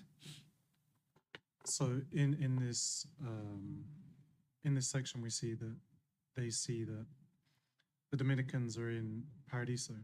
But if the Dominicans were converting the Cathars, what is Dante's actually thought of the Cathars? Does he think they were good or bad? Okay, so we will never know what Dante thought of the Cathars. Okay, he knows what happened, but he probably believes that they were a heretical sect because that was the official doctrine, okay? And remember, at this time in history, Dante has much greater problems to deal with, okay? The fact that brother's killing brother, the fact that the Catholic Church is so corrupt, those are his concerns. Okay? Does that make sense? Yes? I've noticed that this is something that Dante likes to do. Like he likes to roll call people. Like I remember like reading about Dante roll calling people in hell. Like he condemned a bunch of people who are still alive to hell, and there's a place in hell for them. And basically, he's making a goodie list and baddie list here. Can I say it like that? Yes, exactly. Okay, yeah, right.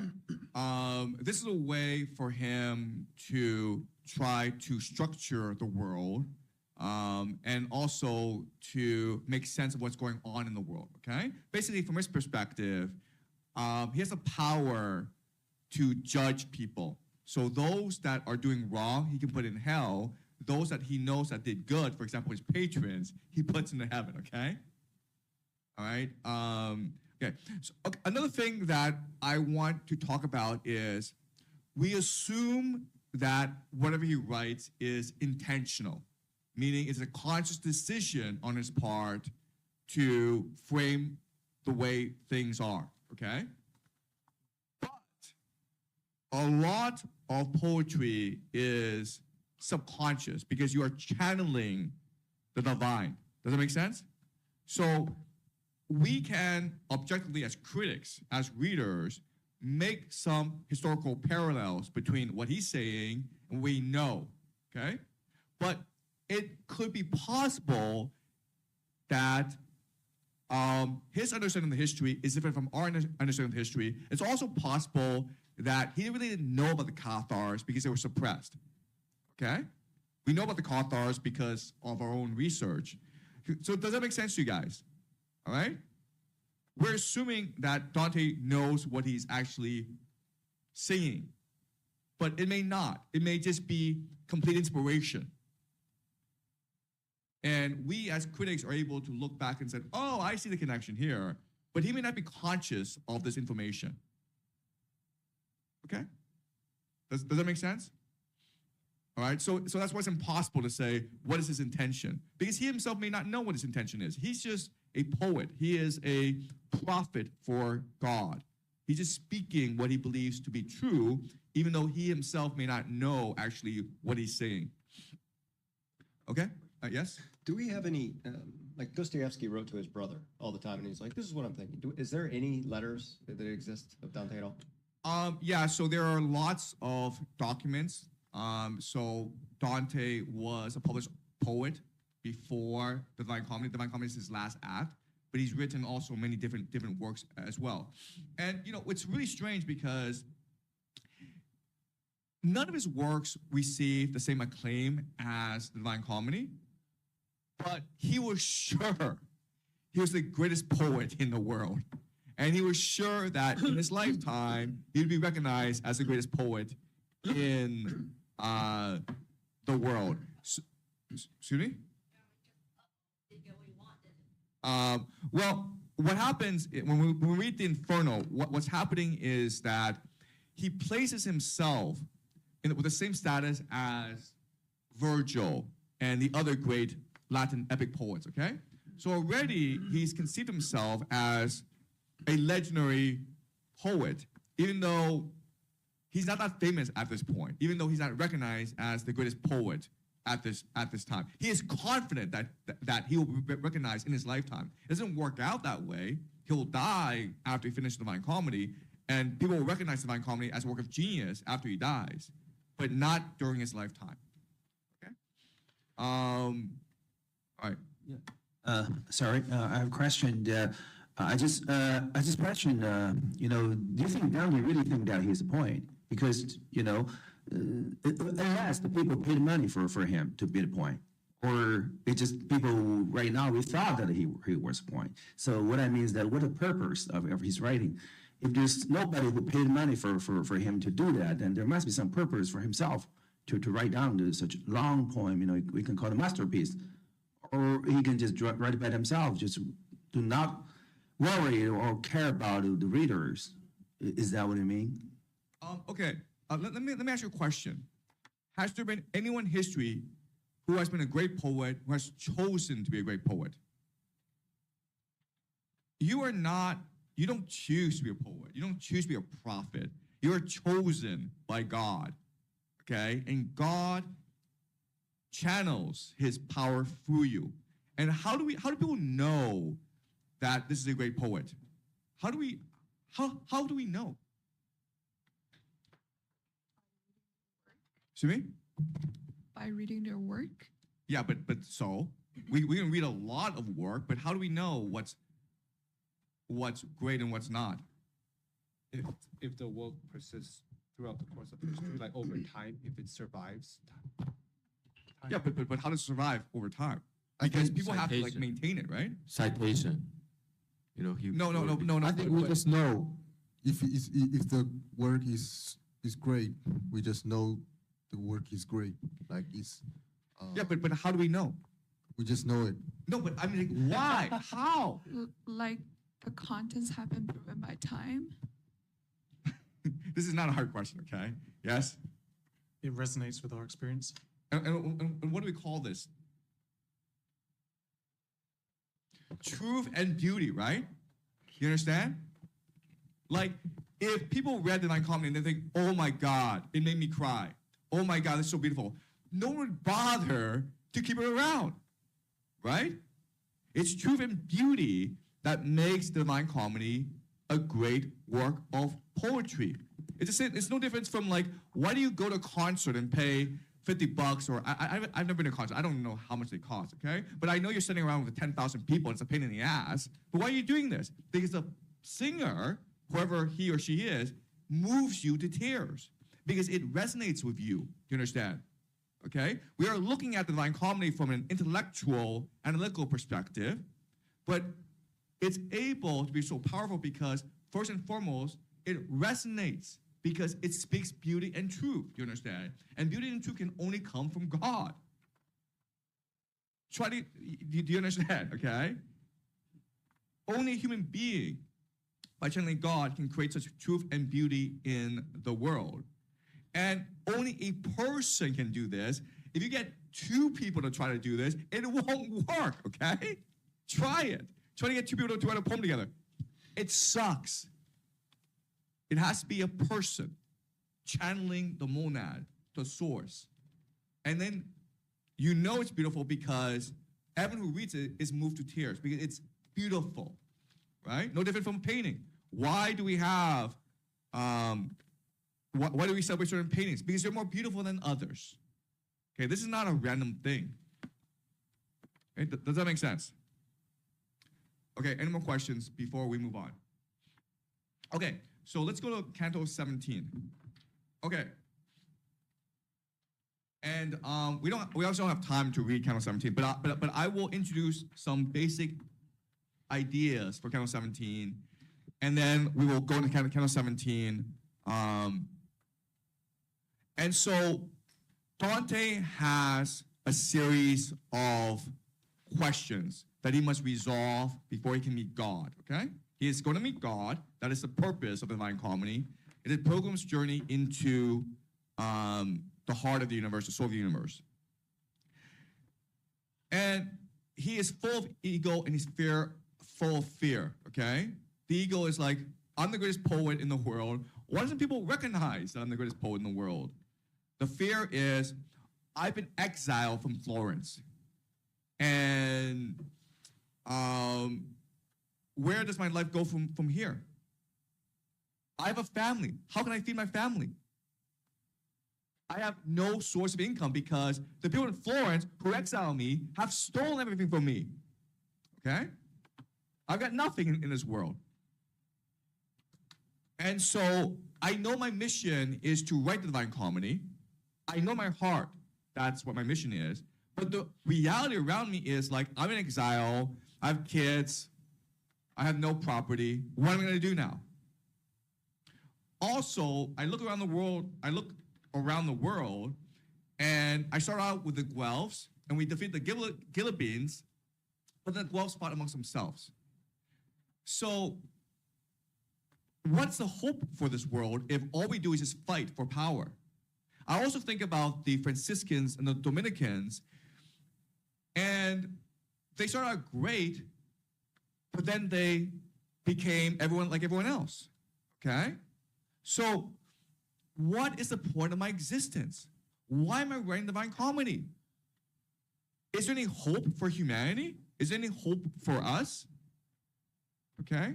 So what's going to happen is that Dante must reserve these fears, these doubts, before he can actually meet God. Because if you're coming to meet God from a place of ego and fear, you're not going to meet God, okay? You're just not. You won't see God. So the way he does this is that he will, in heaven, meet his ancestor or grandfather. I can't actually remember if it's great grandfather or great grandfather, but it's an ancestor. Okay, what the answer is going to do is reassure him by telling him the history of his family, the lineage. Okay, where they came from, all the great deeds that the family has done throughout the course of history. And then what the grandfather is going to do is give Dante the prophecy, okay? Where your life is going to go. Why would this be reassuring to Dante? Why would knowing your family history be reassuring to Dante? You are at a stage in your life when all hope is broken. You're in exile, you're poor, but hearing your history, your family history where you came from, does give you hope. Why? Yes? Because it gives you something to hold on to. Like, they can take away everything you own in this world, but your connection to your ancestors and the great deeds of your ancestors, they will never go away. They cannot take that away. Yeah, okay. So what this is saying is that you'll be remembered for your actions, okay? Just as the actions of your father were remembered, just as the actions of your grandfather were remembered, okay? That's what you will leave to the world. Not your wealth, not your achievements, but your actions, okay? Your actions will be celebrated, your actions will be remembered. Anyone else? Why would this matter? Also, it gives a sense of cycle where, like, even if times are bad, then, like, just with time, it gets better. Yeah, so there's a plan in motion, right? So by saying, like, this is what your grandfather did, this is your father did, you're saying that there is a plan, and this is all part of your destiny, Dante. You came to this point because it was planned from the beginning, and your family was just enacting out the plan, and now you have come to this point, and you must do your part as well, okay? And that is very reassuring, I would think, right? Why else? Yes? So I'm just gonna add on to that and say that I think during this time, like, ancestry was seen as to be like very important, and like your ancestors were seen to be like much wiser than you were. So I think that just Dante, by listening to his ancestors, reassure him, like, he felt that, yeah, I'm reassured because I trust these people a lot, and they definitely know more than me. Yeah, exactly. Okay, that's a really good point, okay? So, yes, the ancestors are giving you support. Yes. Yes? And by looking at their achievement, their endeavors, you can also see what they've yet to achieve, and maybe that's how you connect the dots. That's how you realize, so this is the part that I will do that they didn't manage to achieve. You're part of a family, and you have a responsibility to do your part, right? You have to add to us. So yes, you're Divine Comedy, and you'll probably die afterwards. You won't achieve any fame, but your achievement will add to our family legacy, right? That's your responsibility. So what's happening is that just the idea that you're part of a family legacy, it's removing the ego and fear from him, right? Okay, it's cleansing him. And any other comments or thoughts? Okay, so when we come back from the break, we're gonna read, not the family history, it's a bit long, but we'll read the prophecy that the grandfather tells Dante. okay? And so something to keep in mind is, it's really complicated, okay? But I want you to keep this in mind. So Dante dies in 1321, okay? He actually finished the Divine Comedy in 1321. What's interesting is that the Divine Comedy is set in the year 1300, Easter Sunday. Okay, he tells us this in the Inferno, okay? So, in other words, he already has the benefit of hindsight. He already knows what's going to happen to him, okay? But he sets his character in the year 1300, and then his grandfather will tell Dante what will happen in the year 1302, okay? 1302 is when Dante is exiled from Florence. And this marks a traumatic event in his life, okay? So think about this, where Dante is writing in 1321, he already knows what's already happened. But he set his character in the year 1300 so that his grandfather can tell him what will happen 2 years from now, okay? 2 years from now, okay? And that is the setting for Cantos 17, which we'll read after the break. Any questions, guys? Yes? You said that to connect with God, you need to let go of fear and ego, but then how can he do so in heaven, which is like already with God, right? But he's not in heaven.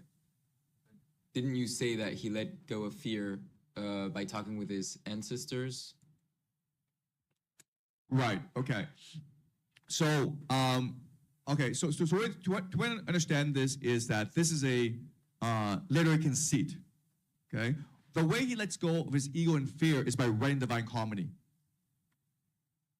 right? And in Divine Comedy, the scene that he sets to help us appreciate how he's able to let go of his ego and fear is the meeting with his grandfather in heaven.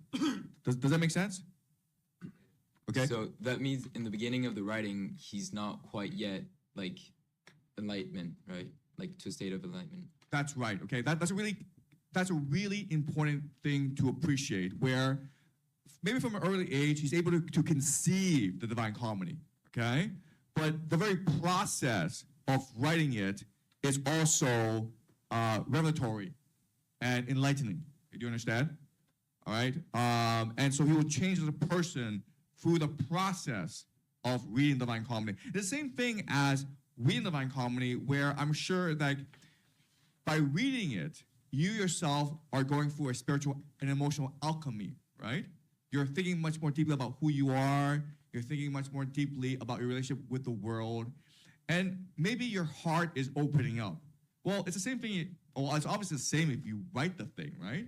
Because what's happening is that the poetry is a revelation from God, okay? It is, you are co-creating the process, but what you're really doing is you're just a scribe for God, right? Does that make sense, guys? All right, okay. So we'll take a break and we'll come back at 1 o'clock, okay? All right, thanks, guys. Okay, all right, guys, we are live. First of all, I want to thank so much Carol and her team. There are some comments online talking about the sound quality and the video resolution quality, and Carol and her team worked really hard yesterday, and now a new version is uploaded, complete, with better sound and video quality. So thank you so much, Carol and your team, for your selfless dedication to promoting Dante in the world. Okay, so what I will do now is discuss the central conflict, which is how does Dante reconcile his divine mission, which is to be the prophet poet for the monad, with the fact that his life really, really sucks. In 1302, he was exiled from his hometown of Florence, where his family has been there for generations. He loves the place. He loses everything. He loses all his property, all his wealth because of his exile. And now he's just fooling around. Okay, so how does he reconcile this pain, this agony, this suffering with his large divine mission? And here, what he's going to do is he's going to reimagine Virgil, the Aeneid, okay? So what I'm going to do is I'm going to summarize for you the plot of the Aeneid. We should read it together. We don't have time, but for the sake of the conversation today, I'm just going to give you a brief summary of the Aeneid, okay? So this is Virgil, and for about 1,000 years, this is the greatest epic poem of the Western tradition. And if you're an educated person, you have to read it. It is the Bible, okay? It's actually much more important than the Bible. So the main character is Aeneas, and Aeneas is a prince of Troy. And like Dante, he loves Troy. His family has been there for generations. It is the greatest city in the world. Unfortunately, the Greeks have to come and destroy it, okay? And Aeneas has to watch his city being destroyed by the Greeks. This is Trojan War, of course. They sneak in because of the Trojan horse. And Aeneas wants to die trying to save Troy. But his mother, Venus, appears before him and says, "No, Aeneas, you have a higher mission. You have a higher calling. You, your son, will be destined to found the greatest empire in the world called Rome." Okay, Rome will be the new Troy. Troy must be destroyed in order for Rome to rise. And Rome will be the end of history. It will be the greatest empire in all of human history. So Aeneas is like, fine, okay, because he's been ordered by the gods. And so he and his family and the followers, they get on ships and they sail to Italy, where they're supposed to found the new empire of Rome. They get shipwrecked and they end up in Carthage. And in Carthage, Aeneas there falls in love with the queen Dido. And Aeneas is really, really happy in Carthage. And Carthage is this new city that's being built. And Aeneas sees his life being here. The gods get angry at him and said, "Aeneas, you idiot, we told you to Italy, not Carthage. Get your ass moving." So Aeneas is like, fine, whatever. So he keeps on moving, but now he's like really, really angry because his home, Troy, was destroyed. And then he falls in love with Dido in Carthage, and the gods kick him out, okay? So he's really confused. So what he does is he goes into the underworld where he meets his father, Inchius, okay? And his father just died because Inchius is going to tell him why this is happening, what the gods have planned for you. And when Aeneas talks to Inchius, what happens is that the prophecy becomes the history of Rome. And Aeneas is told that when you go to Rome, your son will found a new people, the Romans. The Romans will slowly expand across the Italian peninsula. Then they will conquer Carthage and then conquer all the Mediterranean. And they will become the greatest empire in human history. So it's basically just the same thing as what Justinian told us, right? Then you have Julius Caesar, who will give rise to Augustus Caesar.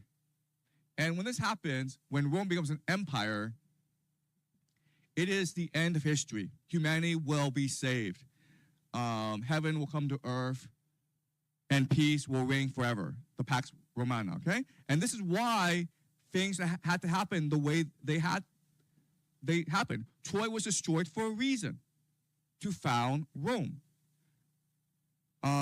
Aeneas had to go on this long, painful journey in order to build the foundation stone for the greatest empire in human history. Okay? And obviously, when Aeneas hears this, he's like, yes, now I understand. Now I can fully commit to my mission. So he goes to Italy, where he fights Turnus, okay? And then it ends with his victory, and now Rome can be born, okay? So the Aeneid, it's basically the Bible of the Roman Empire. It explains where Rome came from, why Rome is the greatest empire in the world, and where Rome is going. Okay, does that make sense?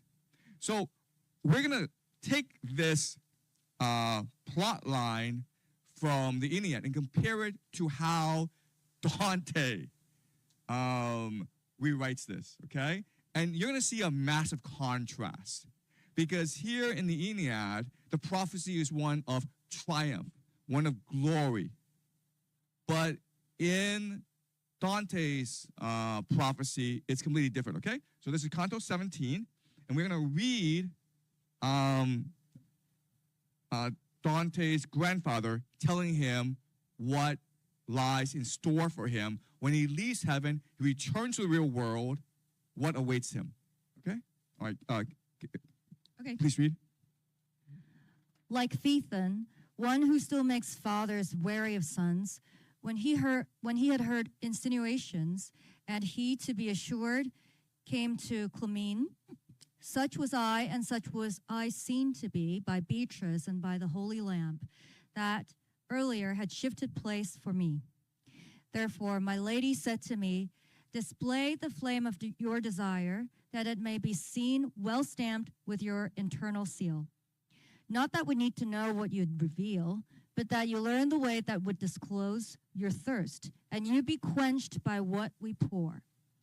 Oh, my dear root, who, since you rise so high, can see the point in which all times are present. For just as earthly minds are able to see that two obtuse angles cannot be contained in a triangle, you can see contingent things before they come to be. While I was in the company of Virgil, both on the mountain that heals souls and when descending to the dead world, what I heard about my future life were grievous words. Although against the blows of chance, I feel myself as firmly planted as a cube. Okay, stop. Okay, all right. So what he's referring to is the fact that in Inferno and in Purgatory, Virgil was his guide. And during this journey, Dante met individuals who would give him glimpses into his future, okay? And this is the final prophecy. Keep on going. Verse 25. Thus my desire would be appeased if I might know what fortune is approaching me. The arrow one foresees arrives more gently. So did I speak to the same living light that spoke to me before, as Beatrice had wished, what was my wish was now confessed. Not with the maze of words that used to snare the fools upon this earth before the Lamb of God who takes away our sins was slain, but with words plain and unambiguous, that loving Father, hidden yet revealed by his own smile, replied, contingency, while not extending past the book in which your world of matter has been writ, is yet in the eternal vision all depicted. But this does not imply necessity, just as a ship that sails downstream is not determined by the eye that watches it. And from that vision, just as from an organ that year receives a gentle harmony, what time prepares for you appears to me.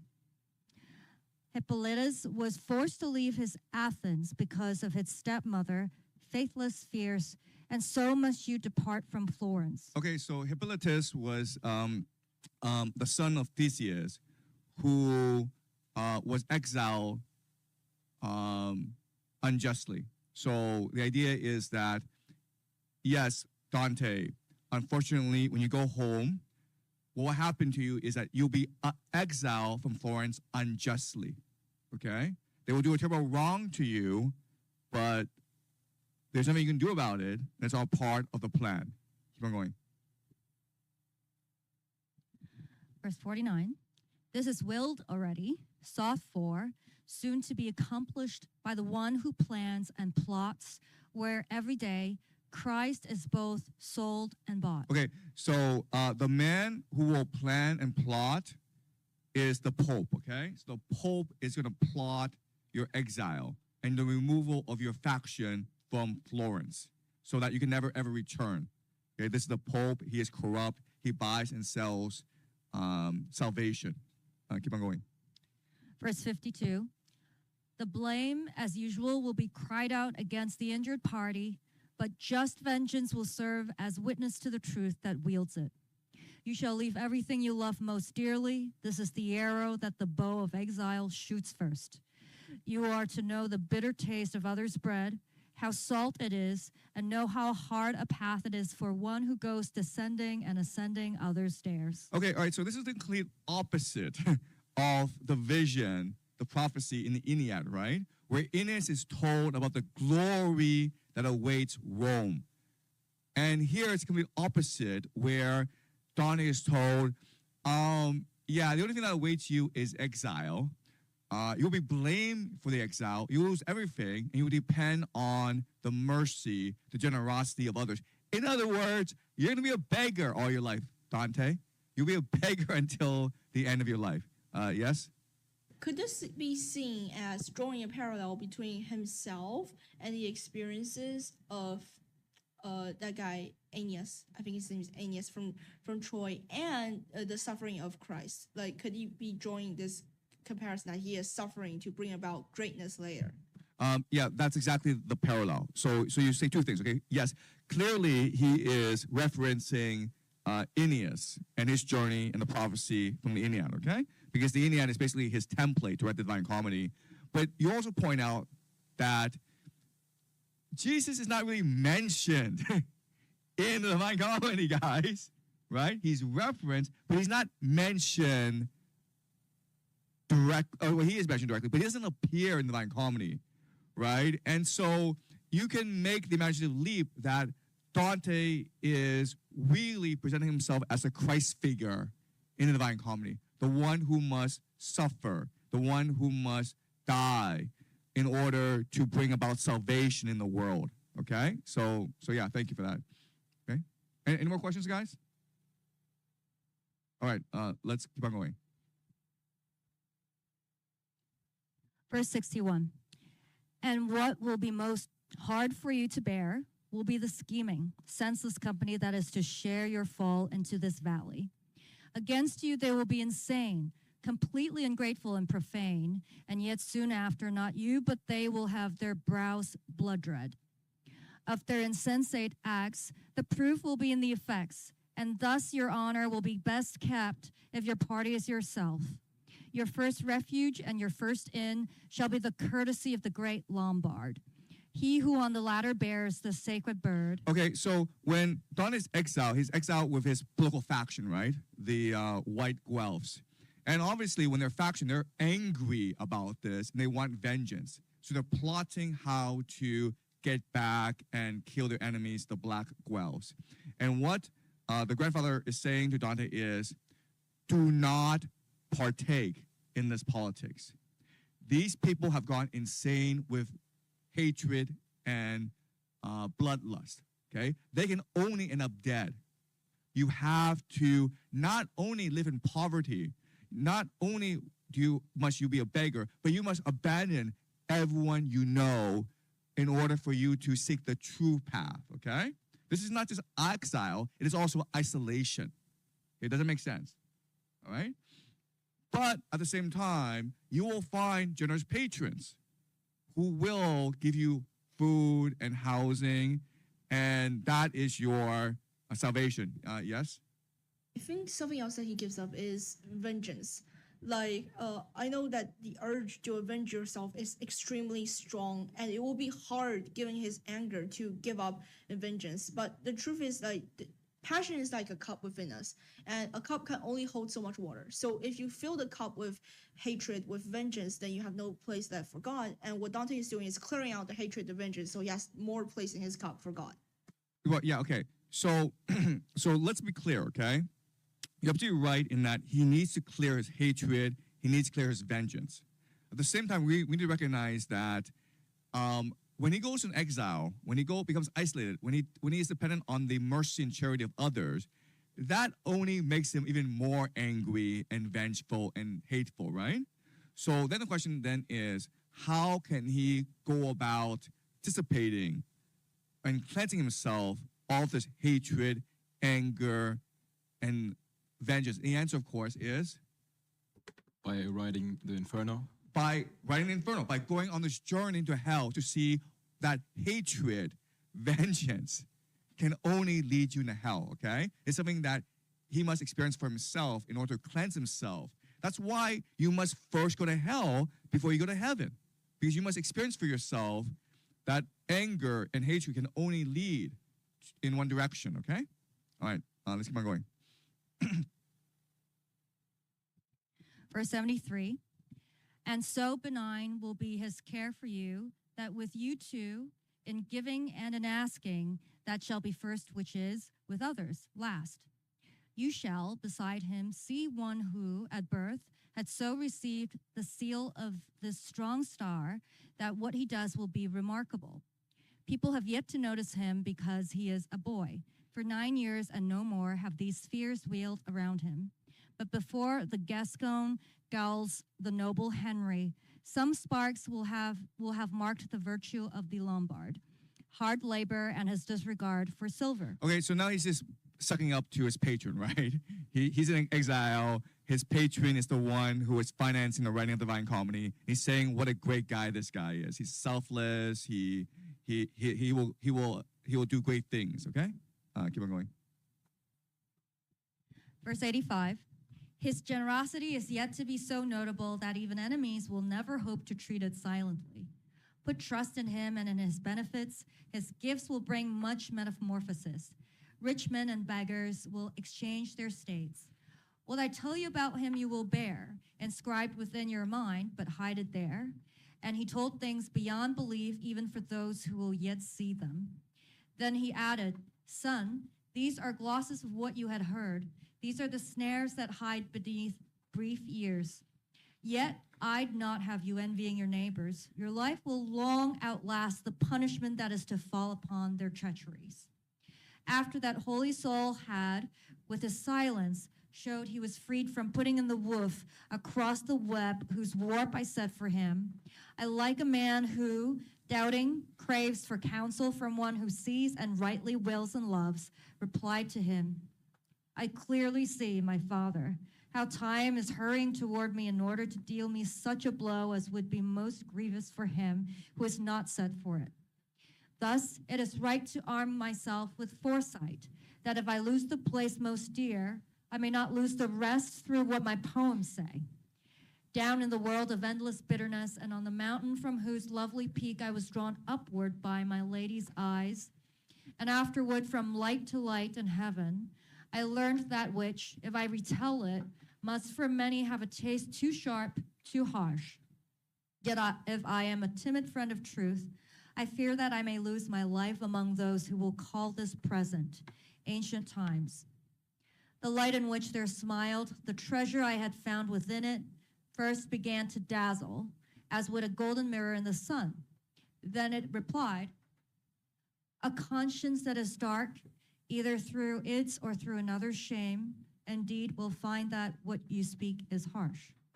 Nevertheless, all falsehood set aside, let all that you have seen be manifest, and let them scratch wherever it may itch. For if, at the first taste, your words molest, they will, when they have been digested, end as living nourishment. As does the wind, so shall your outcry do. The wind that sends its roughest blows against the highest peaks. There's little cause for claiming honor. Therefore, within these spheres upon the mountain, and in the dismal valley, you were shown only those souls that unto fame are known. Because the mind of one who hears will not put doubt to rest, put trust in you, if given examples with their roots unknown and hidden, or arguments too dim, too unapparent. Okay, great, thank you. All right, so what we're gonna do now is we're gonna try to put everything together, okay? This morning, we discussed the central dilemma facing Dante, okay? First of all, he has to make sense of why his life sucks, why he's in exile, why he's begging people for charity. At the same time, he's trying to figure out why the world sucks. Why is it that there's so much chaos, there's so much infighting, there's so much treachery, there's so much hatred, there's so much vengeance. And we talked about how previously there was hope that great individuals such as Francis and Dominic would change the character of the Catholic Church so that it would become less corrupt. But instead, the Catholic Church maintained to be corrupt and changed the radical nature, change the nature of the Franciscans and the Dominicans, okay? So what hope is there in this world? Okay, that's the central question. In a world of complete darkness, where is the light? Okay, all right. So now we just read the prophecy given to Dante saying, yeah, your life is really, really gonna suck after you leave heaven. You've been to hell, you've been to purgatory, now you're in heaven, you've seen the universe, and when you return, it's gonna be one of exile, one of isolation, one of poverty. And yet Dante has now purpose, just like Aeneas, right? Aeneas hears that he will found a great empire called Rome, and that excites him. That propels him to greatness. That propels him to victory. And now Dante hears, oh, yeah, when you go home, you're just going to suffer all the time. Yet, it also propels him to purpose and to greatness. Why? What is going on here? Why would the idea of exile and isolation give him hope? Yes? So the difference between Dante and most people who go through exile and isolation is that he's given a preview. He's given a peek behind the curtain. When we say that it's easier for a camel to pass through the eye of a needle than it is for a rich man to enter heaven, the rich man will say to you, well, I can't see that far. Or maybe they don't have the willpower to keep themselves from being wealthy and being evil. However, Dante has had a glimpse of what lies behind the veil, and he knows that his life has a purpose, and it's this guiding light, this actual thing that keeps him going onwards. Okay. Yes. Let's be more specific and concrete, okay? Okay, let's think about this. Dante, let's imagine Dante, if he didn't actually experience hell, purgatory, and heaven, okay? His grandfather appears to him in a dream, okay? He's at home, his grandfather appears to him in a dream and says that, my grandson, in 2 years' time, you'll be exiled from the city you love, the city you were born, the city that your family has inhabited for generations. How would he feel? He would feel despair, right? But after he's been through this journey, the same vision, the same faith gives him hope and purpose. Why? Yes? Well, also as a poet, it's a great way to focus your energy into creativity. Well, like if you take off all the distractions and you put all your energy into creating, then he can think, okay, maybe it's this time, this period of my life where I can just put everything I know and everything I can accomplish. Okay, so that's a good start, okay? If he is to achieve the divine comedy, he needs to go into isolation, okay? This is isolation that's gonna last 20 years, by the way.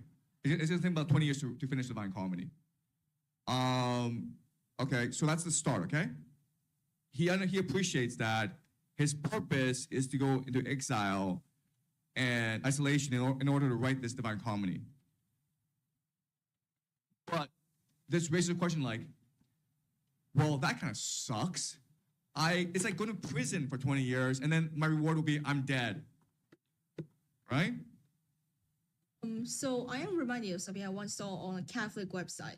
So it was actually about a saint, a former nun, a saint, and it was one of her quotes, and she said, I am impatient to suffer and die for Christ.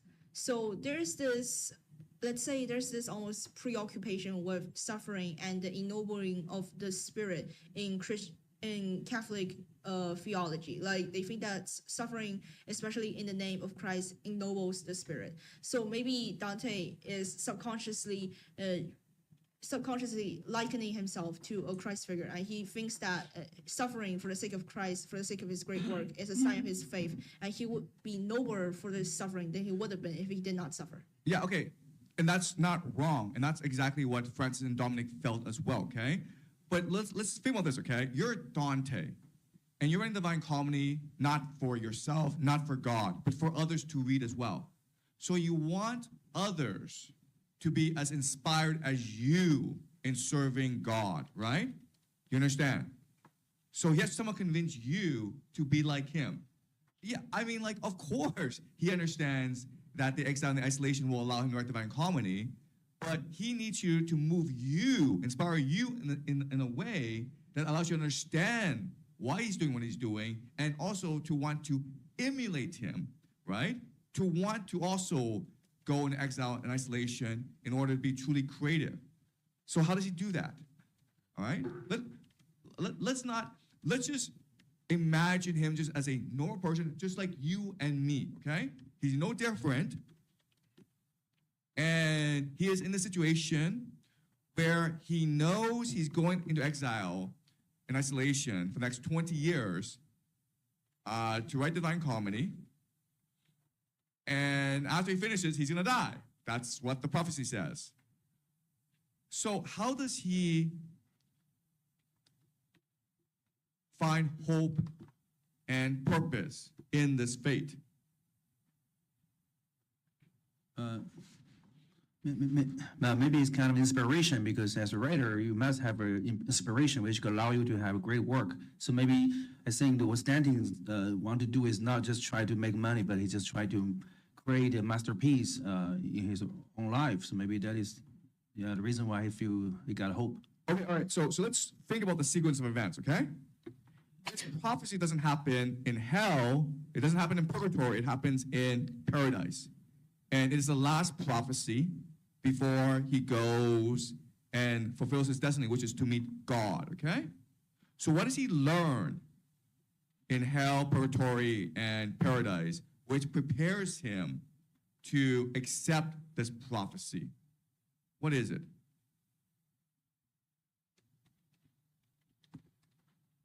These past 2 days, what have we learned about the universe?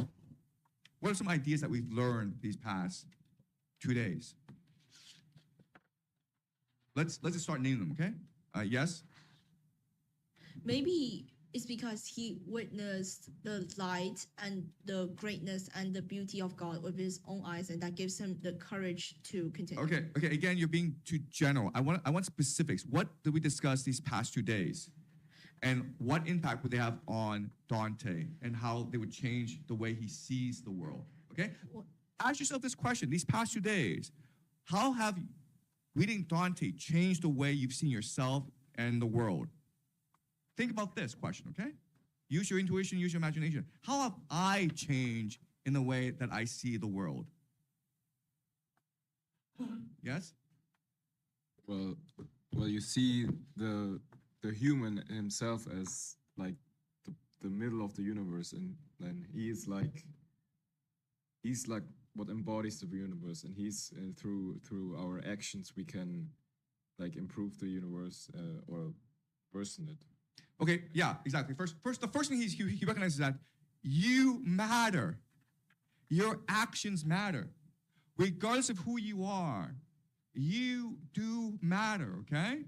Picarda, I mean, she did something really, really good. I mean, like she vowed herself to God, and then she broke this vow, and it matters, okay? In her mind, it's like, what? I mean, like, God's really, really busy, right? God's like taking care of the universe. And I'm just like this little princess in this poor little place, and I break a vow, but I hurt no one, and I was faithful to him all this time, but my one little action at this one time does matter. It matters so much that it changes the universe, okay? That's the first thing that Dante realized. I do matter, okay? So what I write does matter. That's empowering, don't you think? Right? Because, like, why else am I spending 20 years writing a poem? And the answer is because God is watching you. Because everything you write will be read by God, and then it will be reflected throughout the universe. With my actions, I can change the very trajectory of the universe. Okay? That's the first thing that we learn. What else did we learn? Yes? I think it's also important to remember that this is a two-sided coin. Like, on one hand, your actions matter and you can change the universe. On the other hand, your misactions matter and your misactions could make the universe worse.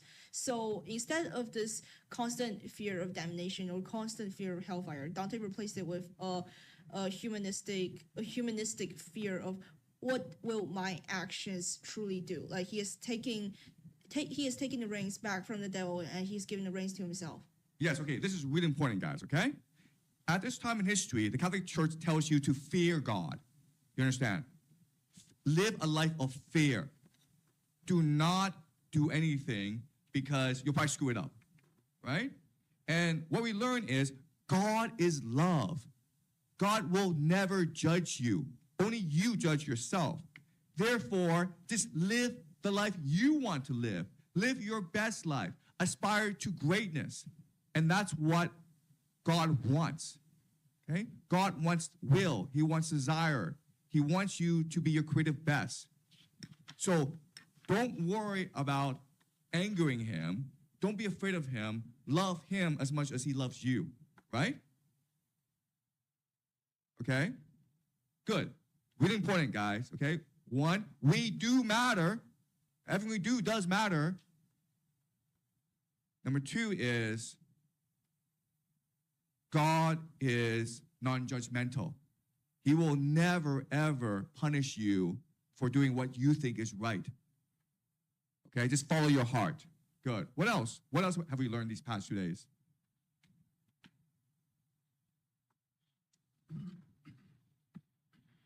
Just ask yourself, what have you learned these past 2 days? What ideas have stuck in your head? Yes? That the fear of unknown stops you from aspiring to the higher. Yeah. Right. Good. Yeah. Don't be afraid. Just love. Just trust. Okay? Because love is the underlying principle of the universe. God is all love. Okay? Don't be afraid. Take the risk. Take that leap of faith. Good. What else? Like follow your heart and do the free will and do not be restricted by the material world. Yes, exactly. Okay? Don't care about the judgment of others. If God's not going to judge you, no one else is going to judge you. Okay? Just follow your intuition. Just follow your heart. Do what you believe is right. What else? Yes? You have to forgive yourself to be a better person. Okay, yes. Okay, let go of the past. Forgive yourself. Good. What else?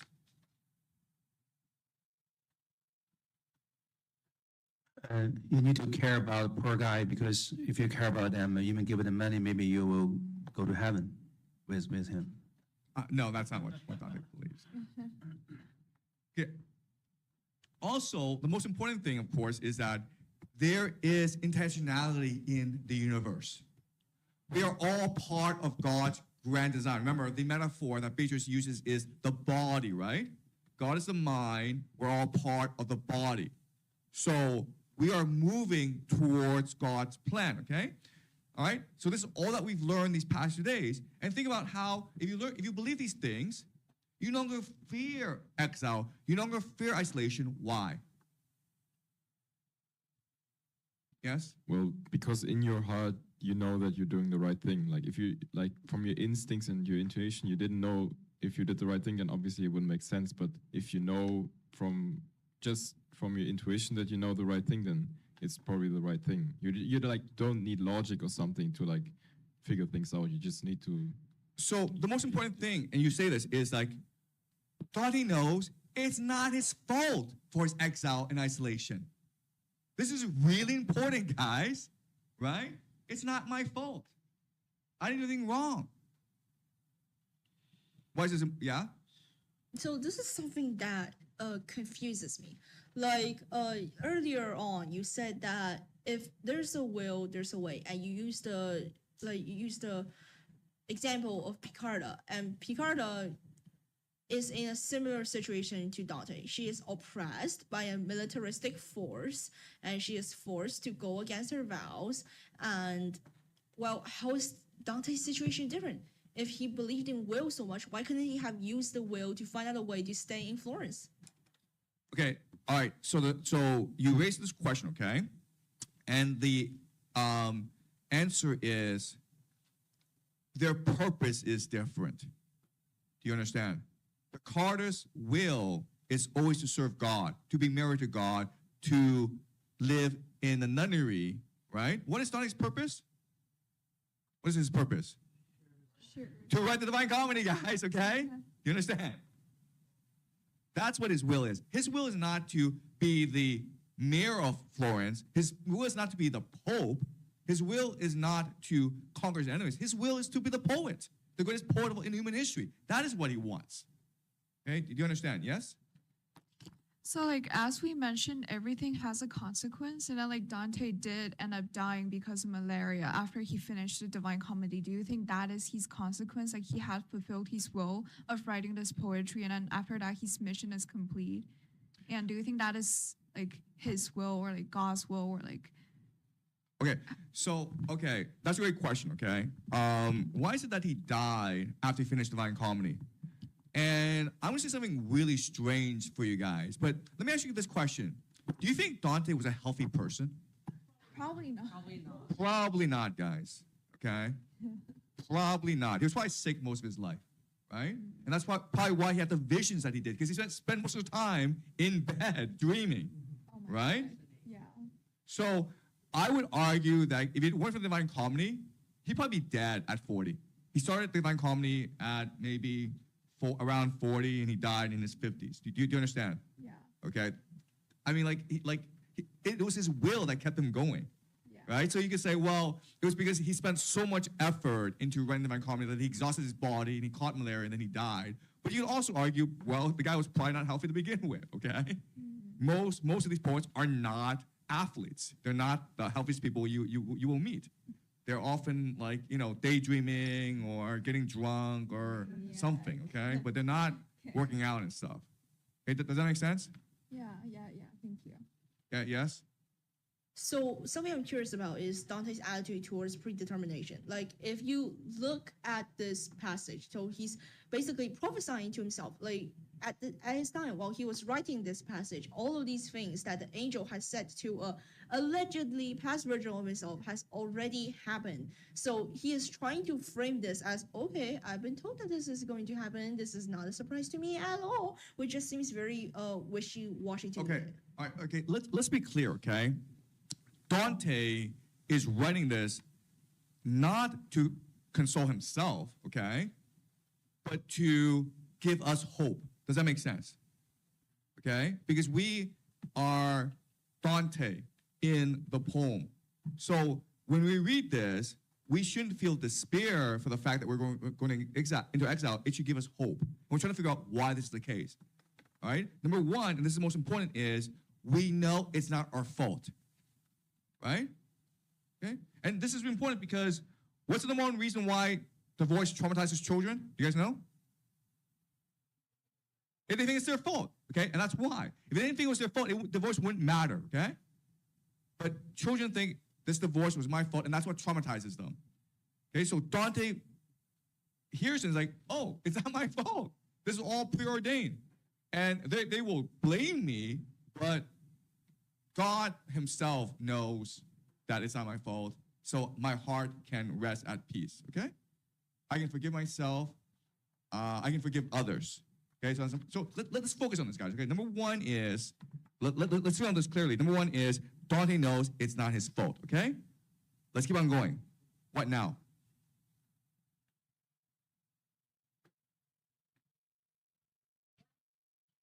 I know, but let's think about the psychology, okay? You know it's not your fault. Now what? I'm interested in how he just accepted this fate. Yeah. Because if it's his fault, he was like, yeah, I deserve this, but it's not his fault. And he's like, why this kind of things, this kind of accident happened to me, and is he gonna feel like kind of unfair or just? Okay, right. Yeah, go on. Yeah, because to follow on to the his fate is part of his destiny. So if he embraces his destiny, I think that would be what's next. Embracing his destiny. Yeah, he now appreciates this is just my fate, and it's part of God's plan, and it's my purpose to write Divine Comedy. I don't know why. I don't know what impact it will, but given the fact that my grandfather told me that I'm going to go into exile and isolation, it's not my fault, and I know for a fact that God loves everyone, that God has a plan, there's a reason, a perfect reason for everything, and I'm part of this plan, then I should just do what God tells me to do, which is read the Divine Comedy. Right? And we call this what? Faith, hope, love.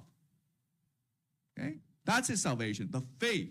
Faith is his understanding the nature of the universe. That God loves us, God has a plan, and if we just follow the plan by following our intuition, things will turn out okay. Okay? We don't know how, we don't know why, but they'll turn out okay. That's what faith is. Hope is to see what the future is. The future is you'll finish the Divine Comedy, and that's enough, okay? And then love is, why are you doing this? You're doing this for love of Beatrice, love of family, love of God, okay? All right, these three things, which he discovers here. Yes? So to sum it up, your idea is that Dante believes in predetermination by God, right? Okay.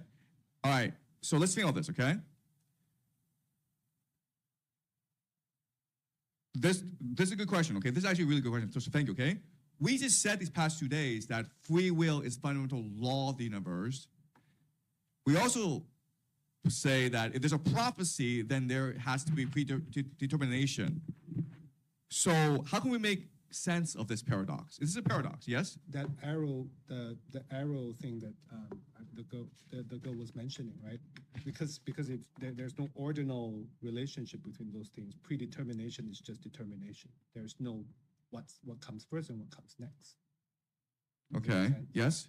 Well, I just say that free will is like there's like a plan, but like we can choose through free will to either follow it or not follow it. Like there is definitely a plan for every person, but like you don't have to follow this. Like people that go against their intuition, right? Like they do. That's right. Yeah. Okay. So remember what free will is, okay?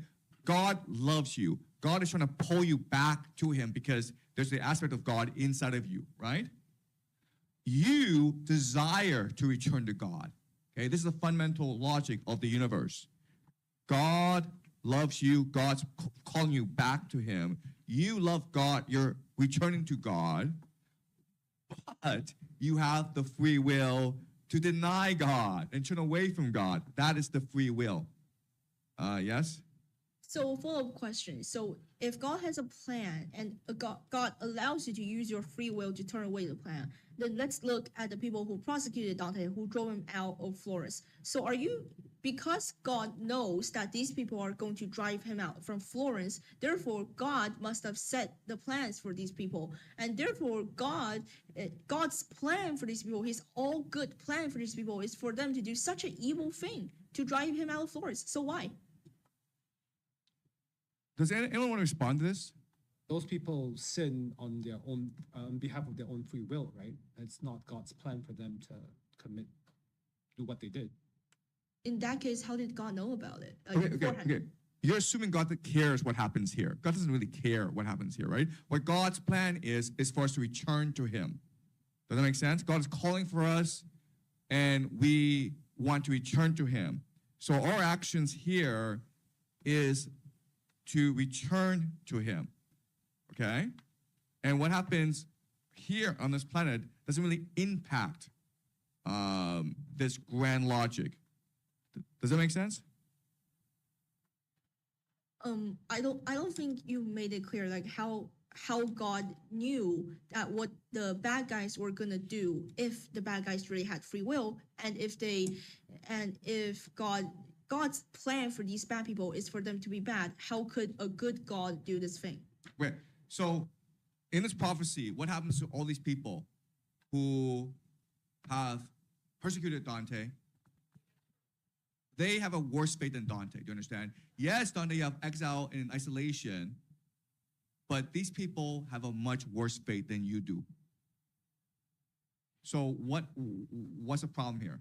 The problem is, if God's plan is for these people to be bad, then how could an almighty good God like make people do bad and then condemn them to hell? It's like playing a puppet show. Why would you make the bad puppet? Well, I mean, if you do bad things are gonna happen to you, right? If I hit you, you're gonna hit me back. I think there shouldn't be the dichotomy of bad and good in any serious academic discussion. I mean, we are, in a very complex world, and of course there is retribution, there is, good and bad, but we cannot really, just tag or anybody or any events just with a very simple, tag of good and bad, which will make discussion very difficult. So I think the minor characters in Dante's life or in Dante's books are also part of the plan as Dante intended, but you cannot say that their actions are evil and therefore it should not be tolerated by God. I don't think there is any need to discuss even this logic. Okay, all right, yes? Yeah, I was thinking, I think earlier we were making a point where like people do what they think is good based on their judgment. So I was thinking, what if those people were doing what they thought was like good, was the right thing, and then they sent like Dante in exile, but then it was like objectively bad because like God didn't want it, so that's why they got punished. That was kind of my interpretation. I don't. Okay, look, the situation is never as complicated as this. The situation is never as simple as this, right? What happened was that Dante was sent into exile, and he said, and then they said to him, "You can come back, but you must confess to certain crimes." And Dante's like, "No, screw you. I didn't do anything wrong." Do you understand? Oh, yeah. So it's not simple. It's not black and white. Okay, okay. Do you understand? Yeah. Okay. Never in life are things black and white. There are 4 people here, okay? So let's go one by one, okay? You first. It's also that we're framing the people who say exiled Dante, they were doing a bad thing. But if they had been more pure in their thinking and their intentions, maybe they wouldn't have gone against Dante. So maybe God had a good predetermined plan for them, but they went against it because they didn't look at the situation in the right way. Okay, all right. Okay. So something I want to say is this, okay? No one is really at fault because the situation in Italy is one of complete chaos and warfare, okay? It's kill or be killed. So in their eyes, what they're doing is they're trying to protect the families, they're trying to protect their children, okay? So this is a problem that Dante is trying to deal with. We live in an evil time where everyone is forced to do evil. And so what can we do about it, okay? That's a question that Dante is facing. For whatever reason, we just end up in a situation where evil rules. And those who commit the most evil are usually the ones who triumph in this world. Maybe not in the next world. Maybe they'll go to hell. But in this world, they will always triumph. And so what can we do about this? And the answer isn't, oh, we'll just wait for God's judgment day. No. There has to be a different answer. We're trying to figure out what it is, okay? Yes?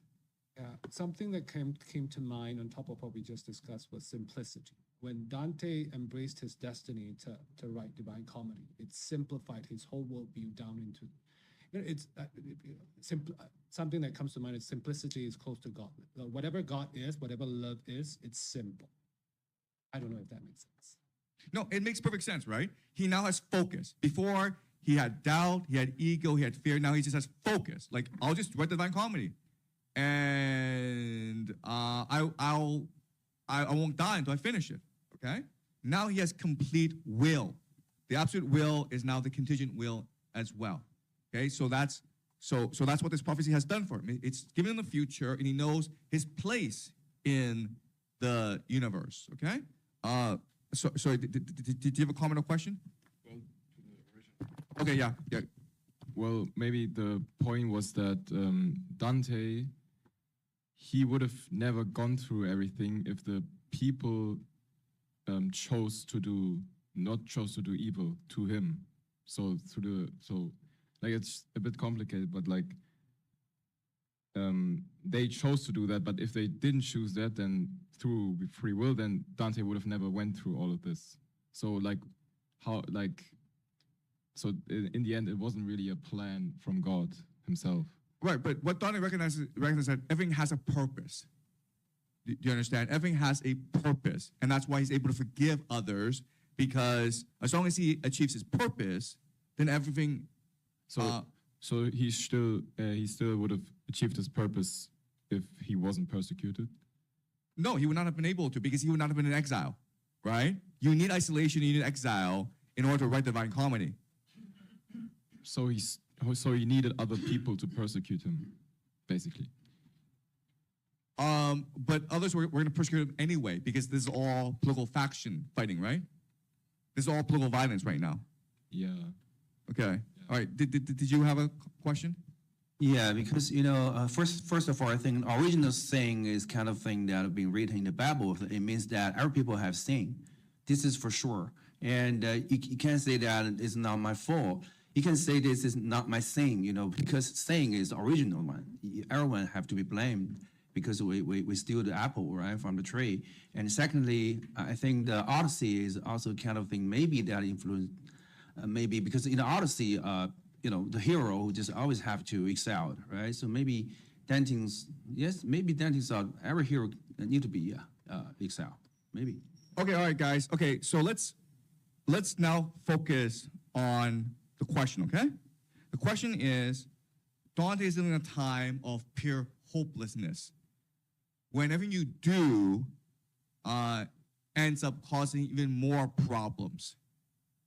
And so, for Dante, what is the solution? What is the only way forward? Okay? And this prophecy tells him, you will go into exile and isolation, and in exile and isolation, it doesn't say this, but it's to write the Divine Comedy. Okay? So why would the Divine Comedy be a possible solution to all this chaos and darkness and violence? Why? Yes? Because it reunites all the types of thinking, the religion, and it guides through love. And because love is uniting, well, it's a way to just unite everyone, whatever the culture or area.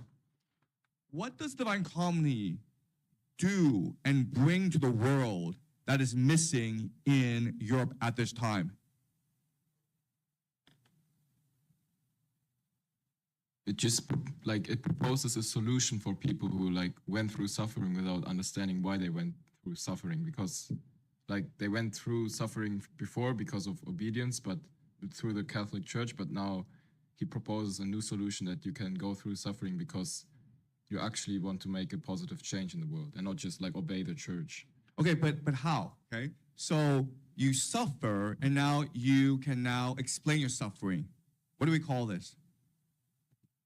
Order.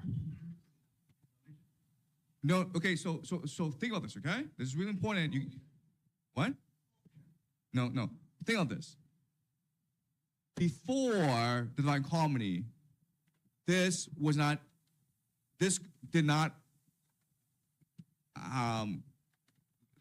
present in Europe, and because of its absence, people were committed tremendous violence against each other.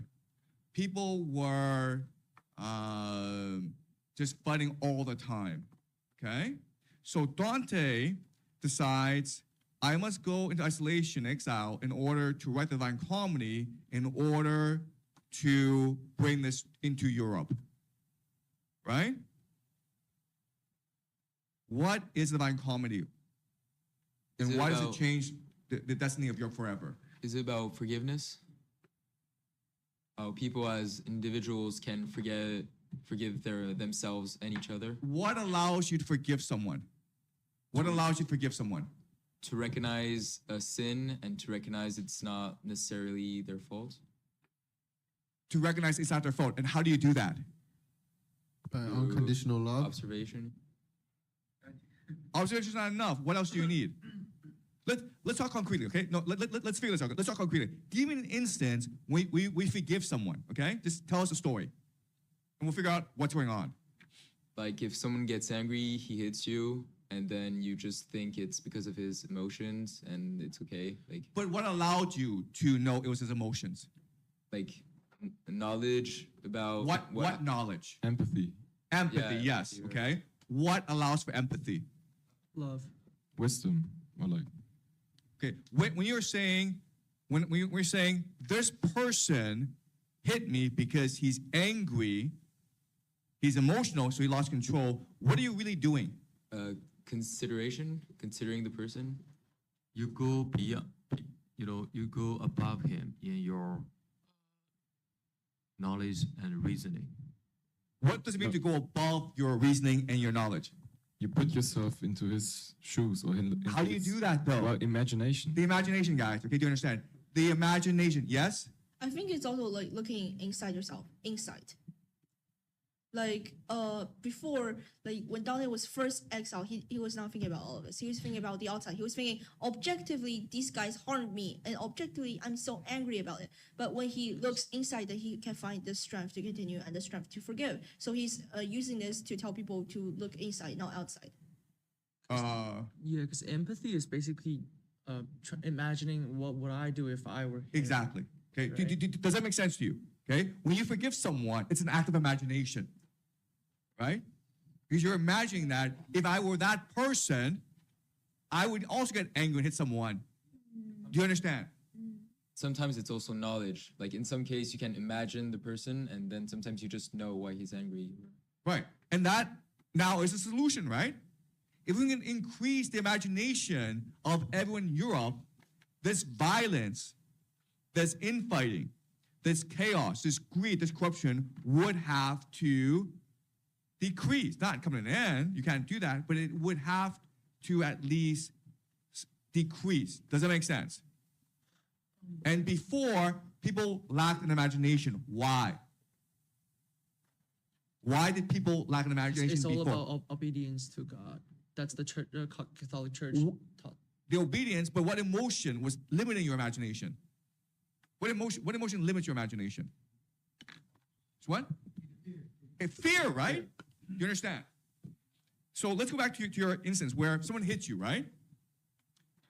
If you're afraid, what do? You hit him back. You understand? So it's the fear that limits your imagination. And at this time in Europe, fear is a dominant emotion. So if Dante is to release people from their fear, he must prove to everyone that God is love. You understand? And once he does that, the imagination now is released, and people can be imaginative. And this will mark a new age in Europe, and basically let Europe conquer the world. My question now is, how does Dante prove to everyone that God is love? Everyone now lives in a time when they're afraid of God, when they think that if I sin, God will punish me and send me to hell for all eternity. The fear is what limits the imagination. What allows Dante to prove to the world that God is love? Don't be afraid of God, yes? So basically, he's making the unknown unknown. So like, people are scared of hell. They're scared of burning in hellfire. And to be honest, they don't really know that heaven exists here. And Dante in the story here, he's taking the role of a pilgrim, and he's going to all these places, and he's like a tour guide, and he's saying, "Oh, guys, this is here, this is that, this happens, that happens. As long as you don't do that, this won't happen to you."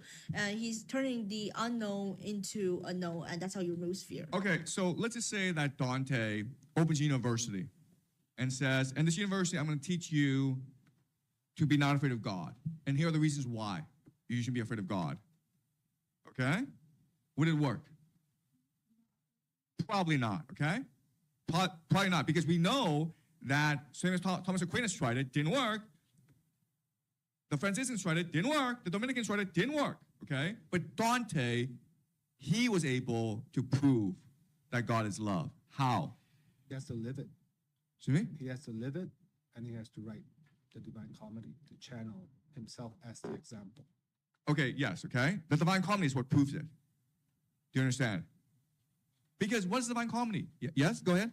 Well, God loves you because he gave you the free will. The Divine Comedy says that through the will, you can decide your own fate or your own destiny. But that's just logic. That's just reason. I'm saying like how do you convince someone that God is love, right? And it has to do with divine comedy. Yeah. All right. So what's going on? Why would divine comedy prove that God is love? And we just said that if Dante were to open a university and lecture on God is love, it wouldn't work. No one would care.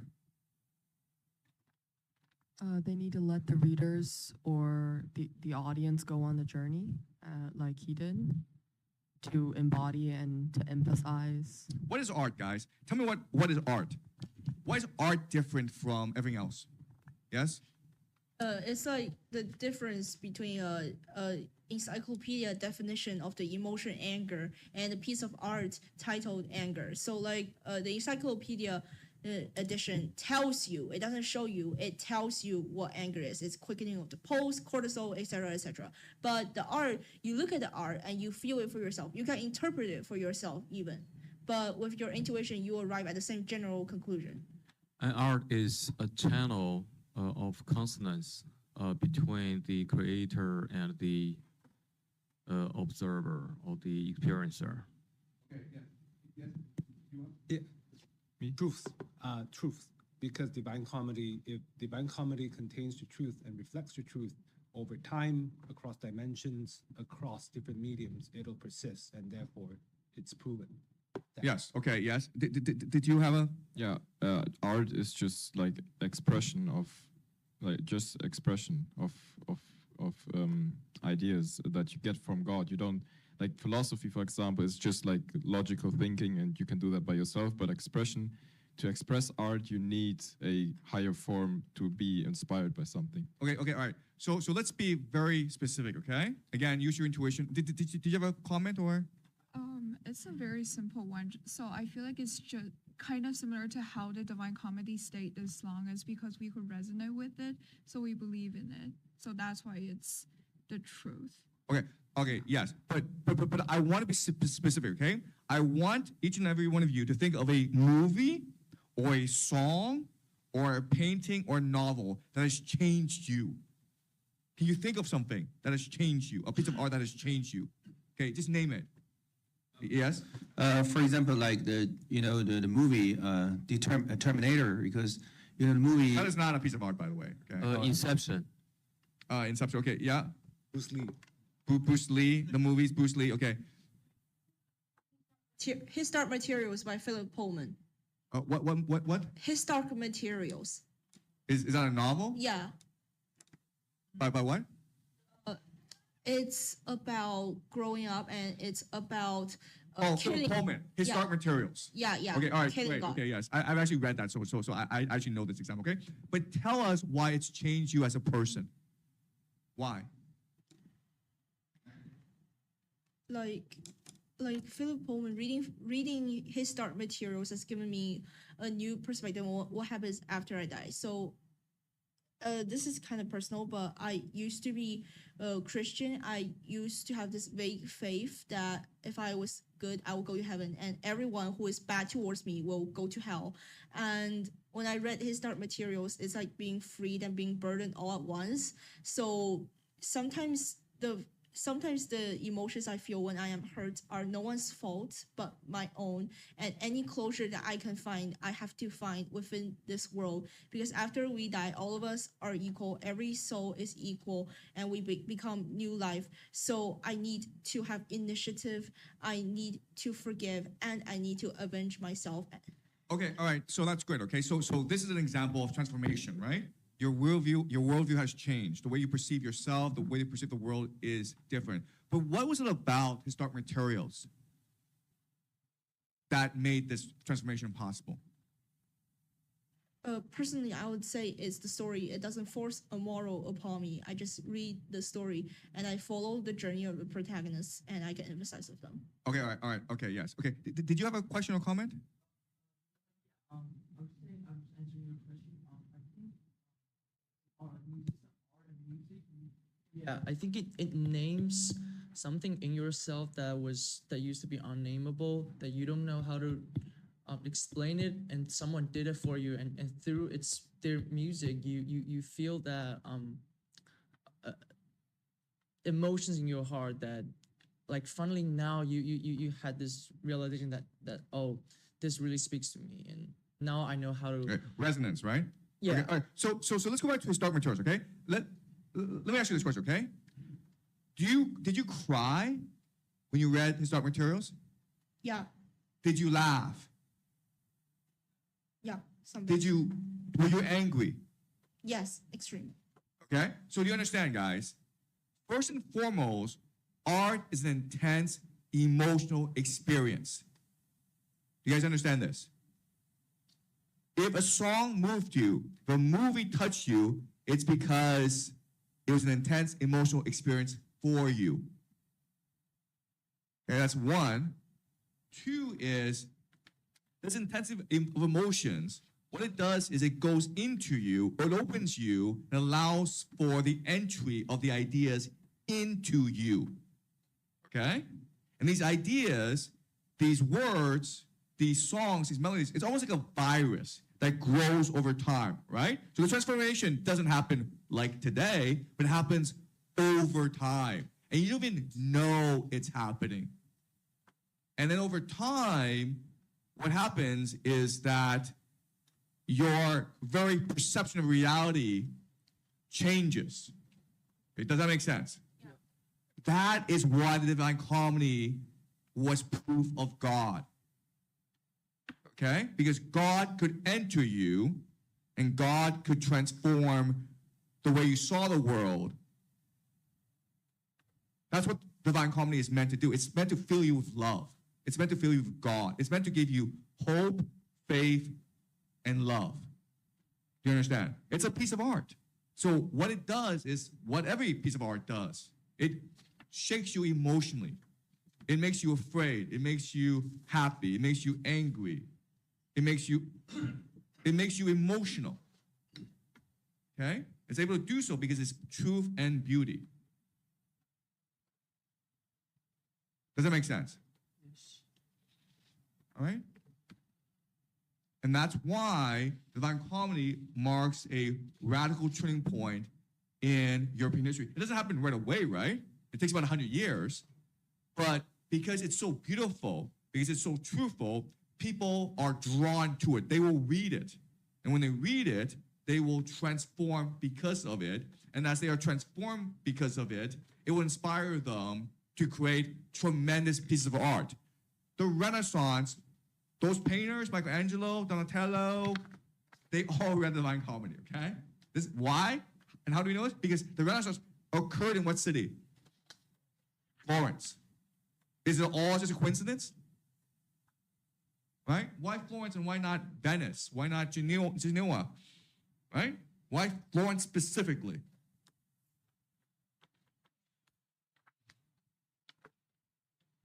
Okay, does that make sense, guys? Wouldn't they like ban the Divine Comedy in Florence because it's from Dante and they exiled him? That's a really good point. Okay, so if you analyze this and you're like, wait a minute here, it's heretical, it's heresy, it's critical of the Catholic Church. They were not dare ban this. Why not? Or maybe that you're wrong. No, they were not dare ban this. Vernacular and it's already got into a force of itself. So it's any attempt to ban it will just backfire. Oh, no, there's a very good reason why they would not dare ban the Divine Comedy. Why not? At this time in history, where does art come from? If someone like Leonardo appears and he's able to paint the Mona Lisa, how is he able to do this? It would go against God. Excuse me? It would go against God because they're like divinely inspired pieces of work. Exactly. Do you understand this, okay? To try to burn down a painting, to try to destroy an artwork would be to go against God. Who dares goes against God, right? Because at this time in history, you see Leonardo paint the Mona Lisa, right? You ask Mona Lisa, hey, Leonardo, how were you able to do this? He told you, I didn't do this, God did this, right? Because there's no other explanation. He's like, well, because of my synapses were connected in a certain way. No, it's like, God, sorry. Yeah? Yeah, again, I'm gonna nitpick your logic here. So you said that Dante's Divine Comedy and the Renaissance occurred in the same city, Florence, and you say that that's because of Dante's or by extension of God's influence. And I would have to say that there are genuine historical reasons why Florence is a fertile ground for the Renaissance. There is the inflow of trade caravans, and there's its fractured nature. A fractured state actually contributes to a flourishing of diverse ideas, and there is a status as a city instead of a suburb, so there's a high concentration of intellectuals, and its traditional status as a seminary, as a place of education. So I'm saying there's loads of reasons, and it's not necessarily because of Dante. I don't dispute this, and if you talk to any academic, he'll explain to you these very reasons, okay? You have the Medicis, the banking family, who are the patrons of the arts. You have the fact that this is a city-state system, so there's no central authority. The Pope cannot enforce his authority on Florence. You had, as you point out, the trade, the wealth. There are lots and lots of really good reasons, okay? But my question is, why Florence and not Venice or Genoa or any other of these Italian city-states, right? Why did it happen after Dante and not before Dante? In fact, the Renaissance happened, I would say, about 100 years after the death of Dante, okay? And that's enough time for the Divine Comedy to fully incubate the culture. Does that make sense? Because you need to create mass, right? So maybe after Dante died, there were maybe like 50 manuscripts, and then maybe 100 manuscripts, and then 1,000 manuscripts, okay? But you need time for this artwork to fully embed itself in the imagination and in the culture, okay? Okay, so again, we can argue forever what was the cause of the Renaissance, okay? But I'm just saying, for this class, for the purpose of this class, just take this leap of faith and trust me when I say that it was Dante's Divine Comedy that enabled the Renaissance, okay? All right? Personally, I would say that it was a huge factor in the Renaissance, but I would not say that it directly enabled it. It was just a step in the great river of history. Okay, well, what I would like to do is teach Dante to the entire world, and we'll see which parts of the world accept Dante. And I guarantee you, the parts of the world that accept Dante, regardless of where they are, it could be in China, it could be in the Middle East, it could be in Africa. I don't care which parts, but I guarantee you this, whichever parts of the world make Dante part of the curriculum, make every child read Dante, I guarantee you they will flourish more than other parts of the world. I make you this promise, okay?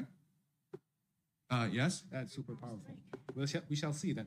Yeah, and that's my mission, okay? This is why I'm teaching Dante right now. It's part of a larger mission to spread Dante around the world. And I guarantee you, those parts of the world that do love Dante will flourish. What does Florence mean, by the way? Do you guys know? Firenze, spring, right? I thought it meant flourishing. Yeah, flourish, spring, flora, same thing. Right, okay. And what's the Greek for flourishing? Do you guys know? What's the Greek for flourishing? Eudaimonia. Anyway, I went off topic. Anyway, okay. But you see how what's happened, right? Dante is facing dilemmas. Okay, his life sucks. All of Europe sucks. Okay, and then he has this prophecy and he understands. Okay, now my mission is to write Divine Comedy. Okay, that's why I'm going to exile. That's why I'm going into isolation. Because by writing Divine Comedy, I can bring the imagination to the world, and it's imagination that is our salvation. All right? So the Divine Comedy must be the greatest piece of art in the world for this to happen. And if I will write it, I don't have to fear the Catholic Church, because the Catholic Church knows this must be the work of God. All right? I can say whatever I want. I don't care what I say. As long as it's beautiful and truthful, it will be saved, okay? And so what saves it is the poetry, the beauty of the words, right? And again, unfortunately, we don't speak Italian, but if you were actually to read the Divine Comedy in Italian, you cannot help but be emotional, all right? You cannot help but be moved by the words. And you will feel, I think, I actually don't know this because I never tried, but I bet that for some people, they will actually have an out-of-body experience where they will actually transcend the physical form and be more in touch with the divine. It would be like taking ayahuasca or a psychedelic of some sort, okay? All right? If you were to actually practice reciting the Divine Comedy. Does that make sense? Yes? I'm just you said that any country, any region that adopts Dante as part of the core curriculum would flourish, and I would just like to point out that the country that most definitely does this right now is probably Italy, and I don't know what's your opinion on how they're doing, but I don't think, yeah. Yes. Well, actually, I was in Italy, in Florence, or near Florence, and I've talked to people who studied the Divine Comedy for 6 years, and they all say that they hated it because the teacher didn't they didn't do teach it like you. It's like totally different experience. They like only looked at the grammar and at the language, but they didn't actually like understand what you're saying about the law of an imagination. It's like really like plain in Italy. Yeah, okay. Like they don't teach it the same way as you teach it. Look. You can make anything terrible by testing it, right? Like you just add test or anything, it's gonna be terrible. Because tests just force you to abandon your imagination. Right? And that's why I say, if you want to read Divine Comedy, you have to use your intuition, your imagination. Okay? And you just truly understand it, then you will transcend. Does that make sense? All right? Okay, all right. So now let's talk more about faith, love, and hope. Okay, I want to be very specific here about what these things are. So what we're going to do is we're going to go to Canto 24. And I'll set the scene, okay? The scene is Dante and Beatrice are in heaven. And Beatrice becomes Dante's teacher. And they are exploring the cosmos to find more about how heaven works, to find out about the nature of reality, the nature of God. So what do you think happens now? Can you guys guess? Do you guys know what happens now? We just talked about this. You learn, and you finish your learning, and now what? There's gonna be a test, guys, okay? There's gonna be a test. Yes. So before Dante can meet God, he has to prove he's worthy. And to do that, you have to pass an examination or an oral examination. So there's gonna be three apostles, Peter, John, and James.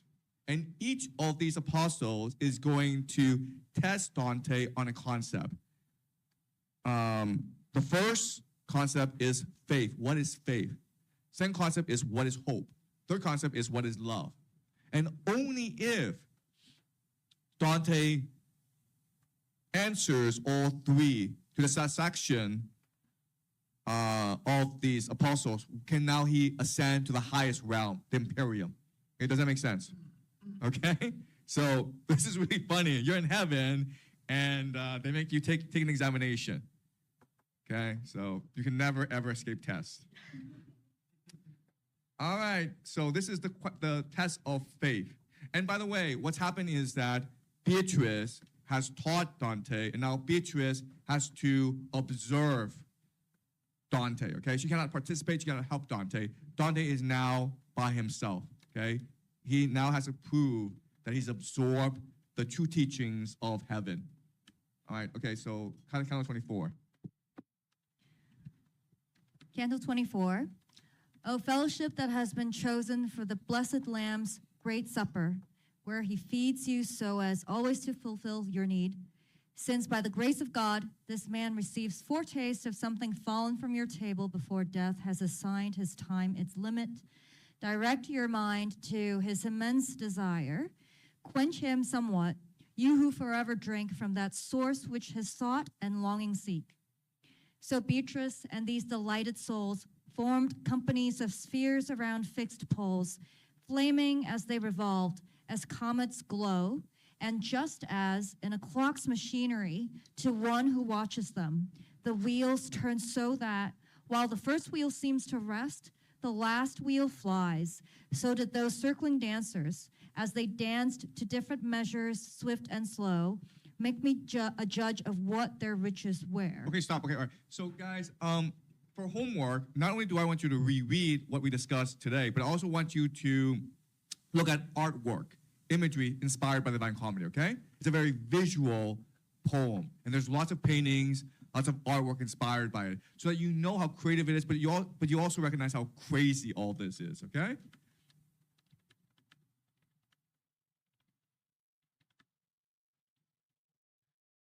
Verse 19, from that sphere which I noted as most precious, I saw a flame come forth with so much gladness that none it left behind had greater brightness. And that flame whirled 3 times round Beatrice, while singing so divine a song that my imagination cannot shape it for me. My pen leaps over it. I do not write. Our fantasy, and all the more so, speech are far too gross for painting folds so deep. O you who pray to us with such devotion, my holy sister, with your warm affection, you have released me from that lovely sphere. So after he had stopped his motion, did the blessed flame breathe forth unto my lady, and what he said I have reported here.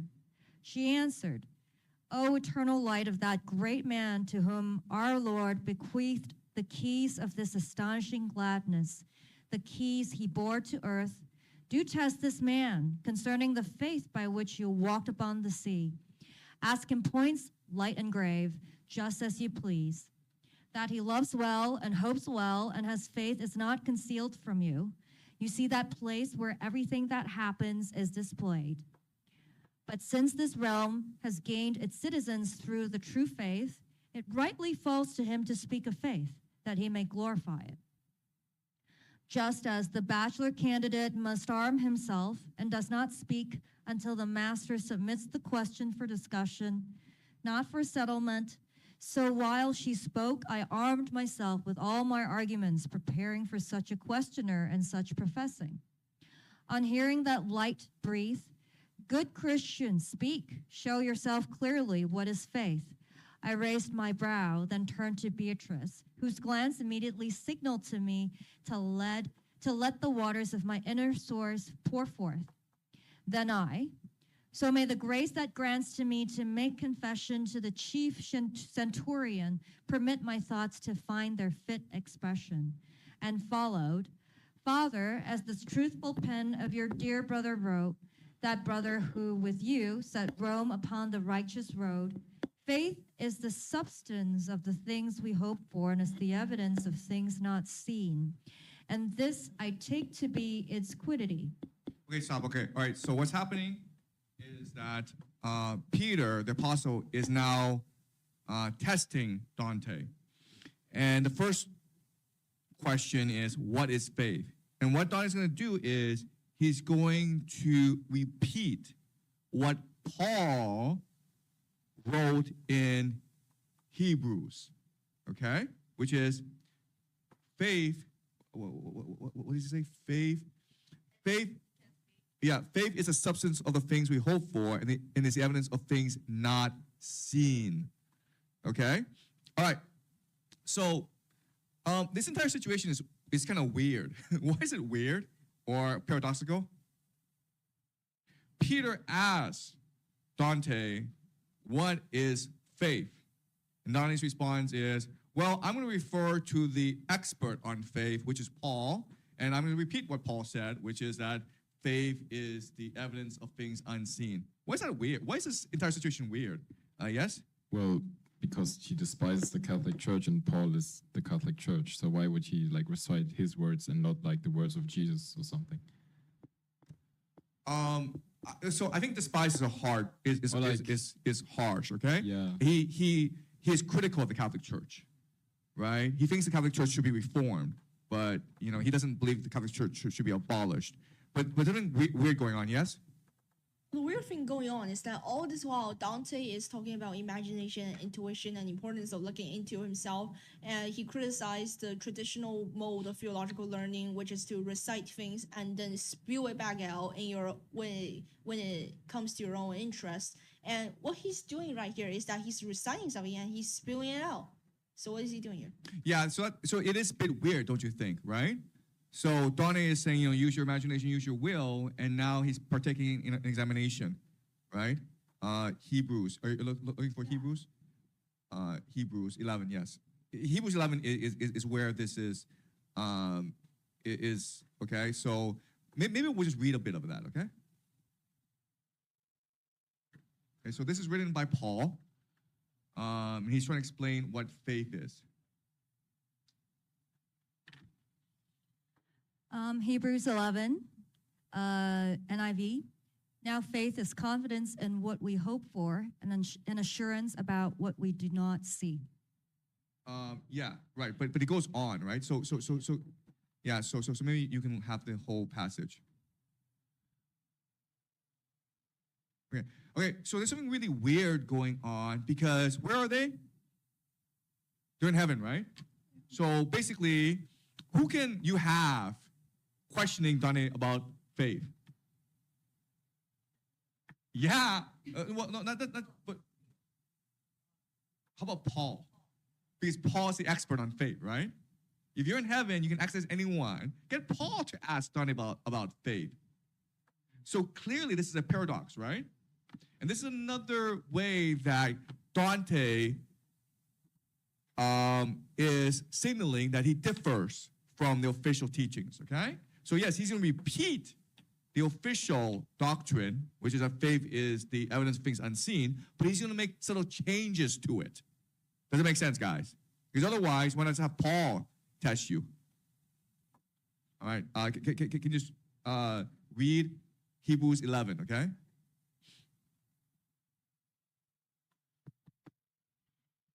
Now faith is confidence in what we hope for and assurance about what we do not see. This is what the ancients were commended for. By faith, we understand that the universe was formed at God's command, so that what is seen was not made out of what was visible. By faith, Abel brought God a better offering than Cain did. By faith, he was commended as righteous. When God spoke well of his offerings, and by faith, Abel still speaks, even though he is dead. By faith, Enoch was taken from this life so that he did not experience death. He could not be found because God had taken him away. For before he was taken, he was commended as one who pleased God. And without faith, it is impossible to please God, because anyone who comes to him must believe that he exists and that he rewards those who earnestly seek him. Okay, stop. Okay, all right. Okay, so do you guys understand what's going on, okay? So faith is the idea that you understand the nature of reality, that it's all designed by God, everything that happens is for a purpose, and everything is leading to this point in history. That is what faith is. Faith is the understanding of God. And here, again, it's really important. Dante would agree with Paul's understanding of faith. And that's why he repeats Paul's understanding, okay? But at the same time, we need to be aware that Paul's not present. This is like really, really weird, right? Paul's not present here. He's not mentioned here. So we have to be suspicious about what's going on, okay? It seems as though Dante is just reciting, but Dante is going to make some nuanced changes to this understanding. Okay, can you read, please?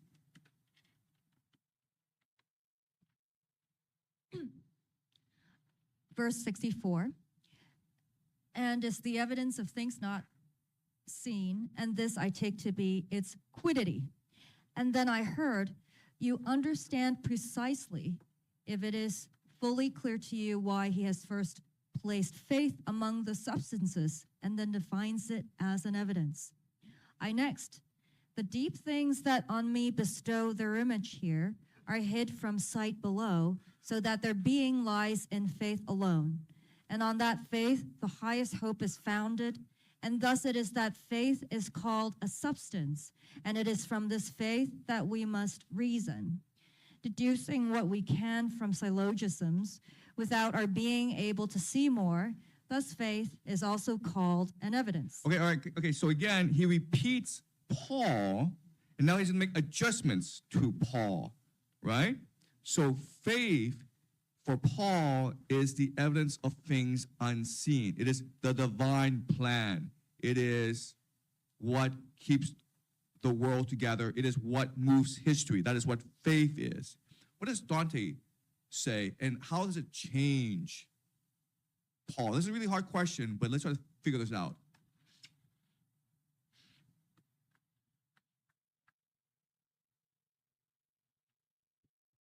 Okay, so Paul says that faith is understanding, obeying the underlying plan of the universe.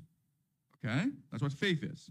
There is a plan, there is a God, miracles do happen. You don't see these things, but they do happen. That's what faith is. You don't trust your eyes, you trust your heart. And then Dante says that faith is what binds everything together. It is what underlies everything. How is this different? How is this logically different? Can you repeat what he said? The next deep things. Verse 70. The deep things that on me bestow their image here are hid from sight below, so that their being lies in faith alone. And on that faith, the highest hope is founded. And thus it is that faith is called a substance. And it is from this faith that we must reason, deducing what we can from syllogisms without our being able to see more. Thus faith is also called an evidence. Okay, this is really hard, okay? And I'm actually may get this wrong, okay? But I think there's a difference between what Paul says and what Dante says.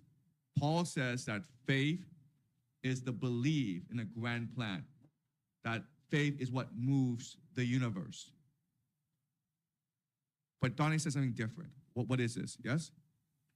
He's saying that faith are the cornerstones of the universe, but that you have to build on these cornerstones by reasoning and syllogism. So where does faith come from?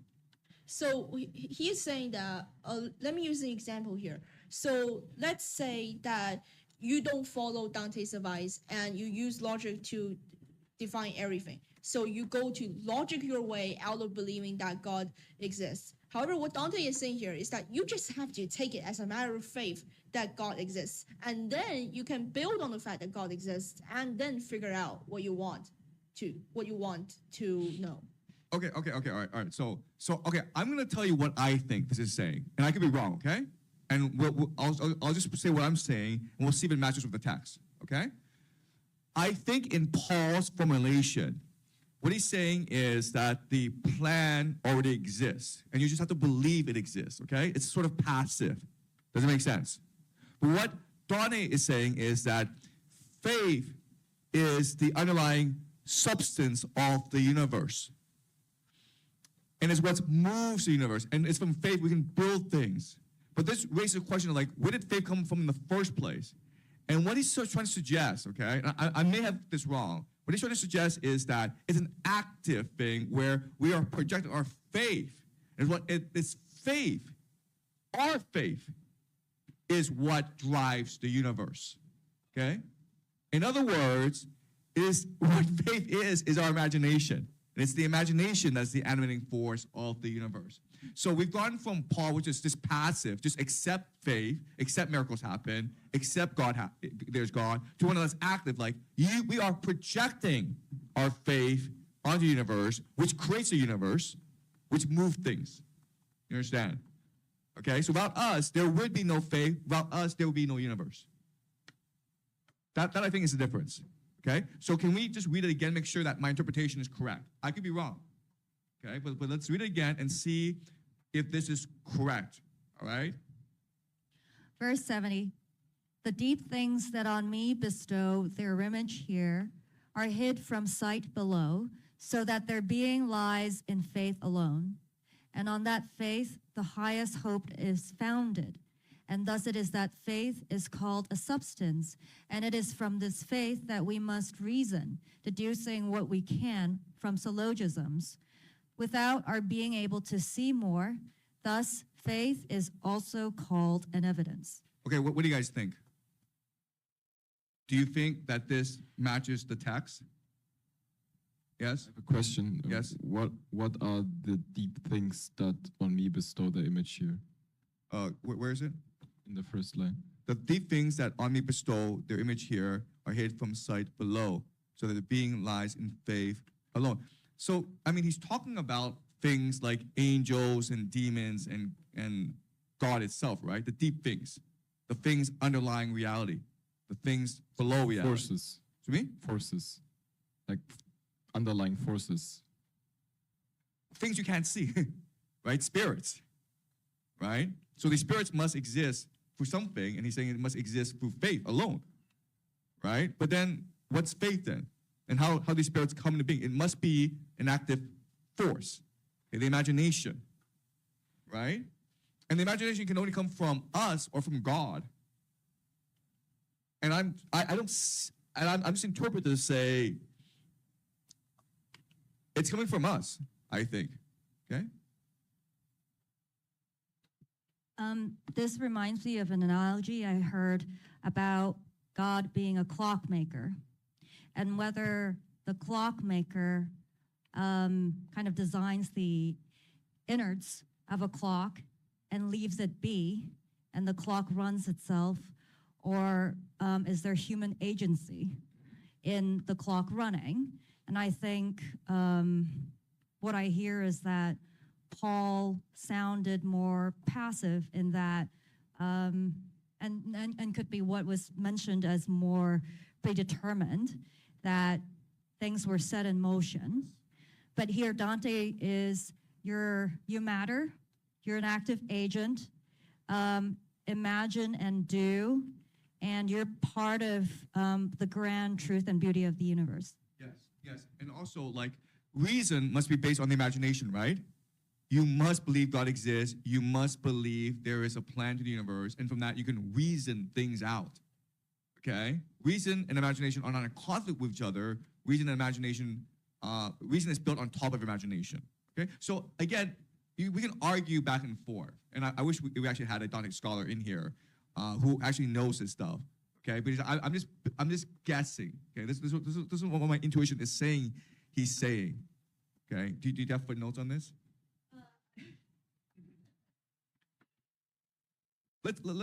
I look forward to rereading, and this is part of what's very important about this text. Okay, so we'll figure this out, okay? So we'll go and do some research, guys, okay? Tell me what this is actually saying. I think this is he is suddenly changing the meaning of Paul, okay? Paul, again, is passive, he's active. What he's saying is that, what Dante is saying that's very important is that faith is imagination. When you believe in God, you also have to believe in yourself. You also have to imagine, okay? Faith is an active act of imagining. It doesn't make sense. All right, okay, let's keep on going.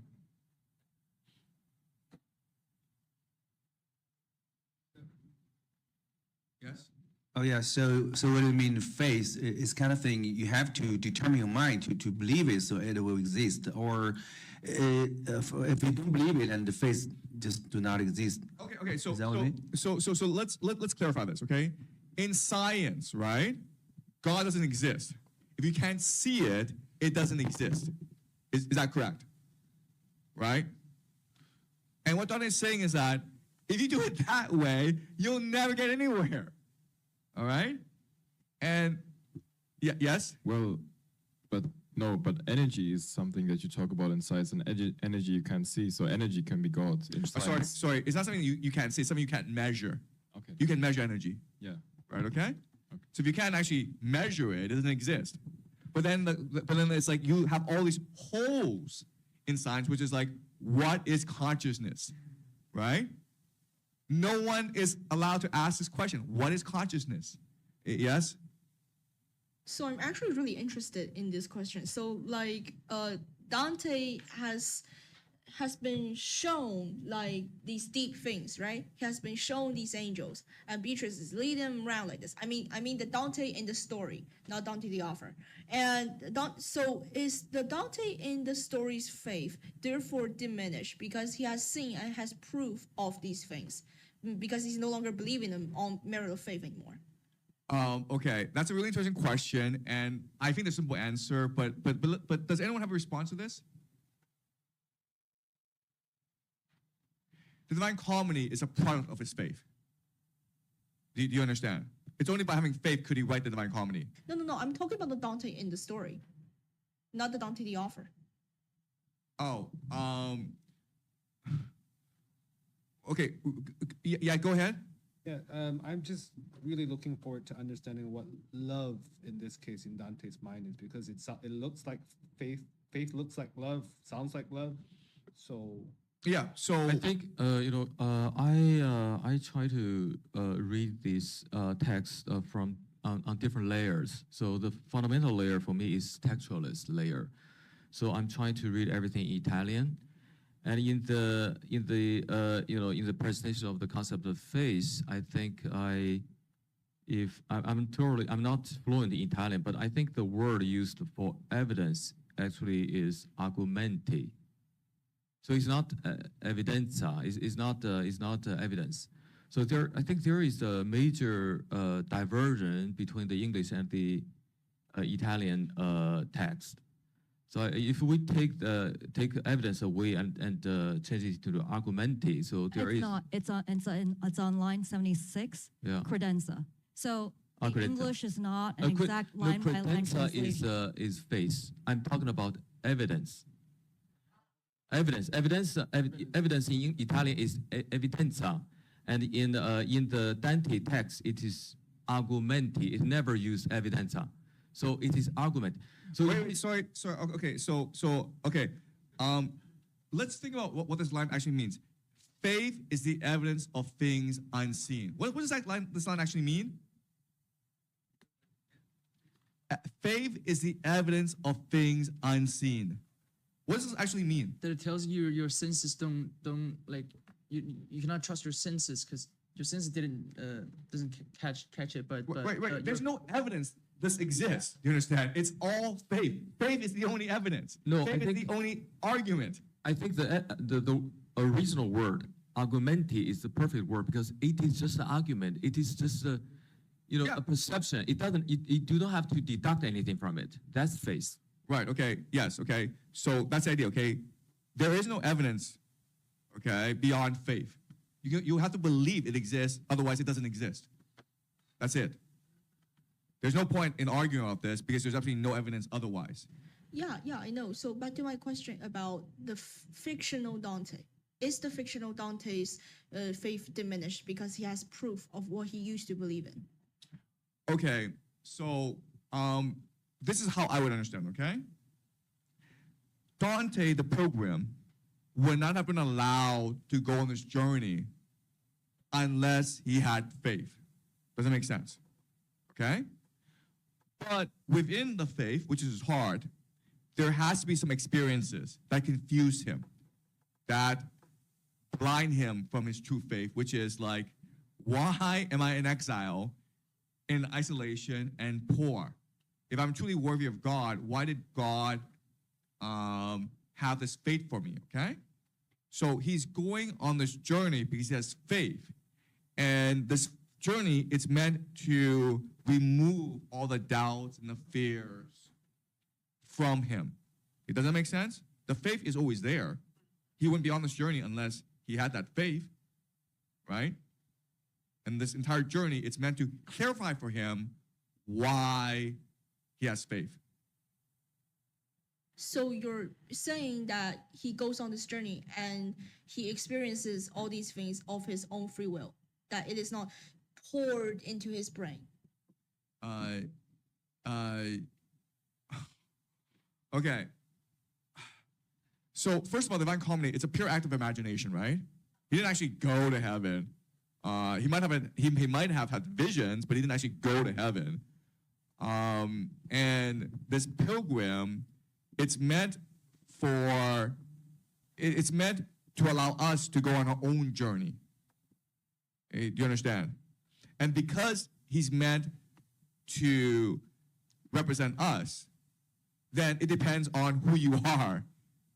Doesn't make sense. There is no objective experience. It's all a subjective thing where if you read the text, you're going to have a different experience as Dante than if I were to read the text as Dante. All right? So this is a question that you have to answer by yourself. All right? Okay. Yeah? Yeah, so like I'm just curious at where the line is. So we basically established that faith is believing in something despite material evidence to the contrary or a lack of material evidence. That's what we said. Okay, so what is Yeah. what you say? Yeah, okay. So Paul says faith is the evidence of things unseen. Okay? So to put this in very simple terms, okay, there are things that exist in this world that you can never prove to exist. If you try to do so by science, by measuring it, you get nowhere. Okay? You will never prove God exists. You will never prove consciousness exists. But if you are to truly experience the world, if you're trying to make sense of the world, then you have to assume certain things about the world through your faith. For example, God exists, consciousness exists, we are connected to God. Okay? And from then, you can reason things out that help you seek the truth. But there is no evidence that these things, that God exists, was true in the first place. Okay? And that's why science today has run into a dead end. Like, I'm not sure if you guys study science, okay? But you look at physics, you look at neuroscience, it's all a dead end. Okay, all right. Then tell me in the past 70 years, what breakthrough in physics have we had? We have had the particle accelerator, which That's technology. I'm talking about physics, it has science. allowed us to have insight into the particular things that make up atoms. I It think has upended. what you are citing is basically just articles, news articles. You are not a scientist. You cannot make that, even that comment. What scientific findings, breakthroughs, what are not. You cannot make that judgment. Look. You talk to any physicist, and he'll tell you the last major breakthrough was quantum mechanics, quantum physics. Okay. After that, we've had things like string theory. That's like okay, but it's not a major breakthrough. Maybe we should talk to a physicist. Okay, then before go. we make that. Then guys, go home, do the homework. Okay. Tell me in the past 70 years what major theory in physics have we had? No, Professor, you're making an extraordinary claim. So the burden of proof is upon you. No. I'm telling you what I've read like online. I'm telling you what my own research. Your own. Well, I was a physicist. I was physicist from the age 8, and I've studied also physics. Until college. My intuitive understanding is I agree with Professor Jiang that the so-called breakthroughs are just in the last 70 years or 50 years. It's just just basically just speculation. So but I cannot say that I really on the same level as the top scientists in the world. Of course, I just am amateur. But I think you have to do your homework before you make any comment. Thank you. And just look at neuroscience, like the people who live in it. Wait, can you hear me? Yeah, like people dating back to maybe 5,000 years ago, or maybe even before that, people who live in Amazon forest. Since then they already been starting using psychedelics like ayahuasca, but now we still have yet to figure out how it works. I mean, we know the theories like the synapses, the receptors, but how they form all those how they have all those experiences, we don't know. We've been having that medicine for thousands of years. Okay, and also like we don't even know how they came up with ayahuasca, right? Because ayahuasca is a blending of two plants. There's like a million plants you could blend together, right? How do they know that these two particular plants together in a certain quantity would induce the psychedelic experience? That's pretty amazing to think about, right? If it's just random, it would take a million years to figure this out. How did they do that? How were they able to figure out ayahuasca? Because without one another, the only the actually the psychoactive herb that can only last for like 10 minutes, 20 minutes, but with the other herb among millions of herb, they combine, they create this ayahuasca that can actually give you a full experience rather than just 10 minutes of tripping. Yeah. So there's no way it could have been random, right? There's no way it could have been random. It was not like, okay, you know what? We'll just try a million plants and see which two work out, right? They could have been random. But we've heard about the story of 神农尝百草, right? The how even translate that? The guy who tried. Yeah, who tastes this guy in ancient China who tastes like thousands of herbs and even got poisoned a few times and he wrote a book about all those herbs. I mean that could be not true, but I mean. Okay, look. Okay, ayahuasca. I'm telling you, no one knows how they came up with this. Okay, it is one of the most powerful psychedelics in the world, and it's safe and it gives you this transcendental experience. And as you point out, it requires two plants. It requires two herbs in a certain quantity together. Okay, and like it's like, how do they figure this out? Because there's like these millions of these herbs in the Amazon, right? Yeah. I'm saying that I absolutely agree with what you say in the context of Dante. So back to your stated mission for this class is to spread Dante and make people realize how good Dante is. And I'm saying that I agree with your mission. I think it's really great. But if you try to make this super science, if you try to elevate this above science, above common knowledge, then I think it'll be really hard to convince people and you will not be able to achieve your mission. Okay. I didn't say Dante was better than science. I said that if you just work with the current paradigms of science, you get into a lot of dead ends, including consciousness, including a lot of things, okay? All right.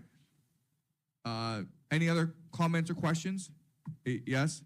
I do believe what the professor said, because Dante is kind of a solution, is kind of a possible way for us to lead into new futures. So it doesn't mean that Dante just tried to deny philosophy, or it can be Dante is not on the top of it, but as Dante is kind of a new channel, I think maybe this is new possible. Yeah. So do you guys remember in Canto 2, Dante and Beatrice were talking about the dark spots on the moon, and Beatrice said to Dante, "You should do a science experiment," right? Dante is not anti-science. He's not. In fact, he loves science. He himself was a scientist. Okay, so this is not an anti-science thing, but what Dante is saying is that you have to believe certain things about the world if you are truly to seek the truth. And certainly these things are, are just things you can't see. You can't ever know. You just have to believe in them. That's what faith is. Okay. I want to share something. I really appreciated David pointing out the word argumente, whether it's evidence or argument in English, because what the verse that captured me was, on that faith, the highest hope is founded. So to me, this passage is about faith, not just as almost like a blind faith, that if you think about what Paul could be saying, faith is just, okay, you don't see it, but that's what it is, so have faith in that. But this here is where hope is founded, so it's a driving force upon which imagination, things, people have action, it's a driving force. Exactly, okay. So we'll end with this, okay? What's the highest hope? What's our highest hope? Exactly, right? What's the highest hope? You can try to answer. Yeah, guys. I'd be curious to hear your answers. But what is salvation then? What is heaven? return to God, right? Like we've been talking about this morning, which is like God is calling to us and we are calling to God. Okay, that's what the highest hope is, to be able to return to God, which is our salvation and redemption. Okay, yes. My highest hope is to make every organism, every living being in this universe happy and safe and loved. And I don't think that has anything to do with returning to this God. But that's what theologians say is returning to God. Returning to God is, if you return to God by yourself, that's not enough. Everything has to return to God. God has to be made whole, right? Because God split himself up into the world, and now everything has to return to God for the world to be whole again. Okay, and that will be the highest happiness, the highest hope. And my point is, we can't just look inwards and be like, I'll meditate all day and this will be good. We have to do works, do good works. No one is saying meditate all day. Dante is saying you have to learn, you have to debate, you have to inquire, you have to experiment, right? That's what Dante is saying here. My question is, has Dante done any good works? Like Dante, the fictional pilgrim, has he done any good works as the result of his experiences? I don't understand the question. What I'm saying is, after he got enlightenment, so he realized that his highest mission is to return to God and to make God whole, right? By making everyone around him return to God. So what has he done towards this goal? I'm talking about Dante, the fictional character, not the author. Well, we don't know because we haven't finished the Divine Comedy yet, right? Okay.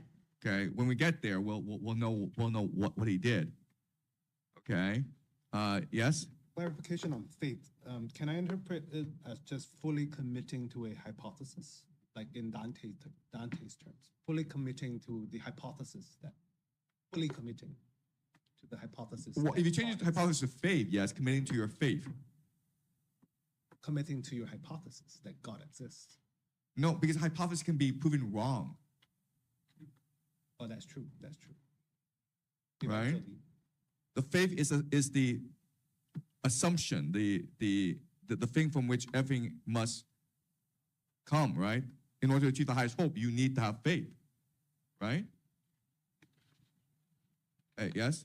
I think that the true value of this class is not only about Dante, but also about God, because people right now, they don't believe in God. Most of them believe in money, the power, the science, the AI, so which means that we lost our faith, we lost our hope, we lost our love. But if the Dante really, can really recall people's memory, maybe people can just, on the one hand, develop their science for no problem. But on the other hand, they should know the faith, hope, and love is the most important thing that can lead people to live together happily, and not just hatred or just have war.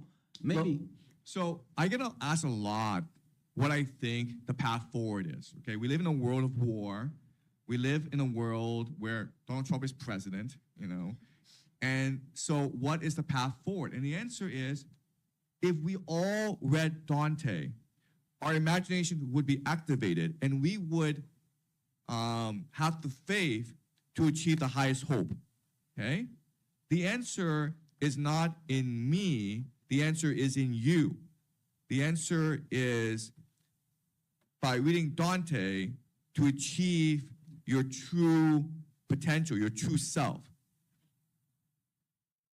Okay, all right. So we'll leave that for now. We'll continue this tomorrow. Okay, all right. So but thank you. You're all improving. It seems you're all transcending, or you're all being enlightened. Okay, and that's really the power of Dante. Just a few days of Dante is going to make you a better person. Okay, so again, the homework is to reread what we read and make sure you understand what's going on. Okay, and again, all this is my interpretation. Look for other interpretations. They're all available online, right? And really come to your own understanding. And if you feel that my interpretation is a bit off, or there's problems with some of my arguments, challenge us, okay? This is a place meant for free debate, open dialogue. I don't censor anyone. I don't stop anyone from talking. Okay? All right, guys, see you tomorrow.